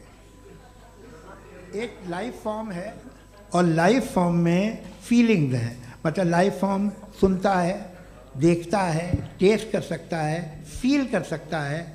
तो उसकी ये जो क्वालिटी इस बबल में आ गई हैं वो जानवर में भी है, इंसान में भी है। तो जाहिर है कि उसे कोई तकलीफ पहुंचेगी, तो चूंकि उसके पास वो सेंसिटिविटी है तो मैं करेगा। पत्थर में वो सेंसिटिविटी नहीं है। तो ये क्या सवाल हुआ कि अगर पत्थर को काटा तो पत्थर को तकलीफ नहीं होती, तो आपको काटे तो आपको क्यों तकलीफ हो? बैठ जाइए। जी हाँ अगला सवाल। हाँ पूछे जी जावेद अख्तर साहब। अरे भैया सब आप लोग मुफ्ती साहब को छोड़ रहे हैं, तो मेरे ही पीछे पड़े हैं क्या? फिर चलो बोलो भाई। You asked how God can exist when children die in Gaza. हाँ? You asked how God can exist when children die in Gaza, and you also mentioned the rise of atheism in Europe. But the same events also are leading many atheists and non-believers to turn towards faith. How do you interpret this contradiction, where suffering pushes some away from God, yet brings others closer to belief? देखिए आपको एक बात बताऊं, दुनिया perfect तो कहीं भी नहीं है, हर जगह कुछ खामियां हैं। बेटा 1 मिनट आप ही को कहेंगे, देखो वो तो कुछ खामियां, कमज़ोरियां, खराबियां सब जगह है। लेकिन अगर देखोगे ईमानदारी से कि दुनिया सबसे ज़्यादा महज़ब कहाँ है, एक आम शहरी को कहाँ हुकूक हासिल हैं, वो बोल सकता है, अपनी मर्ज़ी से काम कर सकता है, अपनी मर्ज़ी से राय दे सकता है, हुकूमत के ख़िलाफ़ बोल सकता है, बरसरे इक़्तिदार लोगों के बारे में बोल सकता है, सरमायादारों के ख़िलाफ़ बोल सकता है। तो आपको ये स्कैंडिनेवियन कंट्रीज़ में मिलेगा, वेस्टर्न यूरोप में मिलेगा। मैं नहीं कह रहा वो परफेक्ट है, बिल्कुल नहीं, वहाँ बहुत ख़राबियाँ भी हैं, परफेक्ट तो कोई। लेकिन जिन जिन मुल्कों में, लैटिन अमेरिका देखो, गल्फ़ देखो, वहाँ पर आपको ये ज़रूर है कि रेप नहीं होते होंगे। रेप की ज़रूरत क्या है भाई? उसको तो ख़रीद लो, घर में रखो, सड़क पर रेप करने की क्या ज़रूरत है? मगर सुनिए, मगर हकीकत ये है कि वहाँ शख्सी आज़ादी राय देने की, बोलने की नहीं है। जी ये एक आखिरी सवाल मुफ्ती साहब से। हाँ मैम, इनको माइक दीजिए। शुक्रिया। मेरा नाम मनीषा है, मैं हरियाणा से आई हूँ। मैं मुफ्ती साहब से एक बात पूछना चाहती हूँ। आप बार बार जावेद साहब को कॉन्ट्राडिक्ट तो कर रहे हैं कि आपने ये कहा, लेकिन आप भी अजम्पशंस के बेसिस पे बात कर रहे हैं। आपने खुदा के होने का कौन सा प्रूफ पेश किया है, खुदा की एग्जिस्टेंस का? अब इस सवाल को अलग रहने दीजिए, कौन एथीस्ट है कौन नहीं है। और दूसरी बात जो आपने एक छोटी सी कही थी कि ये फ्री विल का इस्तेमाल करता है इंसान अपनी, लेकिन इस फ्री विल का इस्तेमाल में मतलब खुदा ने ये दे दी सबको ये इजाज़त कि वो कितना घिनौनापन और कितने ज़्यादा ख़राब से ख़राब तरीके इस्तेमाल कर सकते हैं। जवाब सुनते जी। आप फ्री विल को मानती है ना, या अब कहती है कि फ्री विल नहीं है ना, मानती है ना? तो अब आपके पास इसका कोई एक्सप्लेनेशन नहीं है कि अगर एक इंसान उस फ्री विल का इस्तेमाल करके गलत काम कर रहा है और बच के अच्छी ज़िंदगी गुजार के निकल जा रहा है, उसका कोई रिकम्पेंस नहीं है। हमारे वर्ल्ड व्यू में जो इंसान गलत काम कर रहा है उसको भी रिकम्पेंस यानी उसका बुरा बदला मिलना है, और जो सही काम कर रहा है उसको सही बदला मिलना है। लिहाजा जो फ्री विल है वो इस तरीके से है कि एक लिमिटेड टाइम तक खुदा ने मोहलत दी है। ऐसा नहीं कि छूट दे दी, जो करना है करते रहो हमेशा। वक्त आएगा जब एग्जाम का टाइम खत्म होगा तब रिजल्ट आएगा, दौराने एग्जाम जबरदस्ती आपको नहीं बताया जाएगा। अरे भाई एक सेकंड, जी एक सवाल मुफ्ती साहब से मेरा, मुफ्ती साहब से जी एक हाँ सवाल। हाँ हाँ, मुफ्ती साहब, मैं एक सेकंड रुक जाइए, आपसे फोन, आप इसके बाद पूछ आपसे लीजिएगा, माइक यहीं छिन रहेंगे चुका। वो। हाँ, बोलिए। मैं मुफ्ती मैम, साहब एक एक ही सेकंड। सवाल करता हूँ कि अगर जो हो रहा है फ्री विल से हो रहा है और एक दिन बरोज़ क़यामत इंसाफ होगा मैशर में वगैरह वगैरह, तो दुआ क्यों मांगते हैं लोग? दुआ मांगते हैं इसके मतलब है अभी भी उसने ये डिपार्टमेंट रखा है कि मैं रोज़मर्रा की ज़िंदगी में इंटरफेयर बिल्कुल बिल्कुल ही कैन। तो तुम कैन हो, तुम मुझे नौकरी दिला देते हो, मेरे बेटे को ग्रीन कार्ड दिला देते हो, और 45,000 बच्चे मरते उन्हें रोकते नहीं हो। नहीं तो क्या आप ये कह रहे हैं कि इस दुनिया में जालिमों को कभी पकड़ ही नहीं होती है? अरे जो भी पकड़ होगी वो बच्चे रोते हैं। बिल्कुल, देखिए मैंने अपने ओपनिंग स्टेटमेंट में यही कहा था कि जनाब जावेद साहब सिर्फ इमोशनल आर्गुमेंट देंगे। This is an emotional argument. ये छोटे मोटे इसके पीछे का रीजन मैंने बताया क्या है, इसके पीछे का विजडम क्या है मैंने बताया। मंच से आप लोगों को सज्जनों इसलिए कह रहा हूं ताकि थोड़ा सा आपके कॉन्शियस पे जोर रहे कि आपको ऑर्डर बचा के रखना है। वक्त तय हुआ था, ये वक्त पूरा हुआ, आपने इतने धैर्यपूर्वक सुना, मैं आप सबका बहुत बहुत शुक्रगुजार हूं। यदि इन दोनों विद्वानों की इच्छा होगी तो कभी हम इस बातचीत का राउंड 2, राउंड 3, यही तो देखिए खूबी है इंसान की कि बहस मुबाहसे में वो पड़ा रहता है। आप लोगों ने बड़े धैर्य का परिचय दिया, बहुत बहुत शुक्रिया। इसी के साथ ये बातचीत यहाँ पे समाप्त होती है। आप लोग को मैं एक बात बता दूं, ये सारी बहस हो गई, अब मुफ्ती साहब और बड़े मुफ्ती साहब इन साथ के साथ मैं खाना खाने वाला हूँ। अच्छा।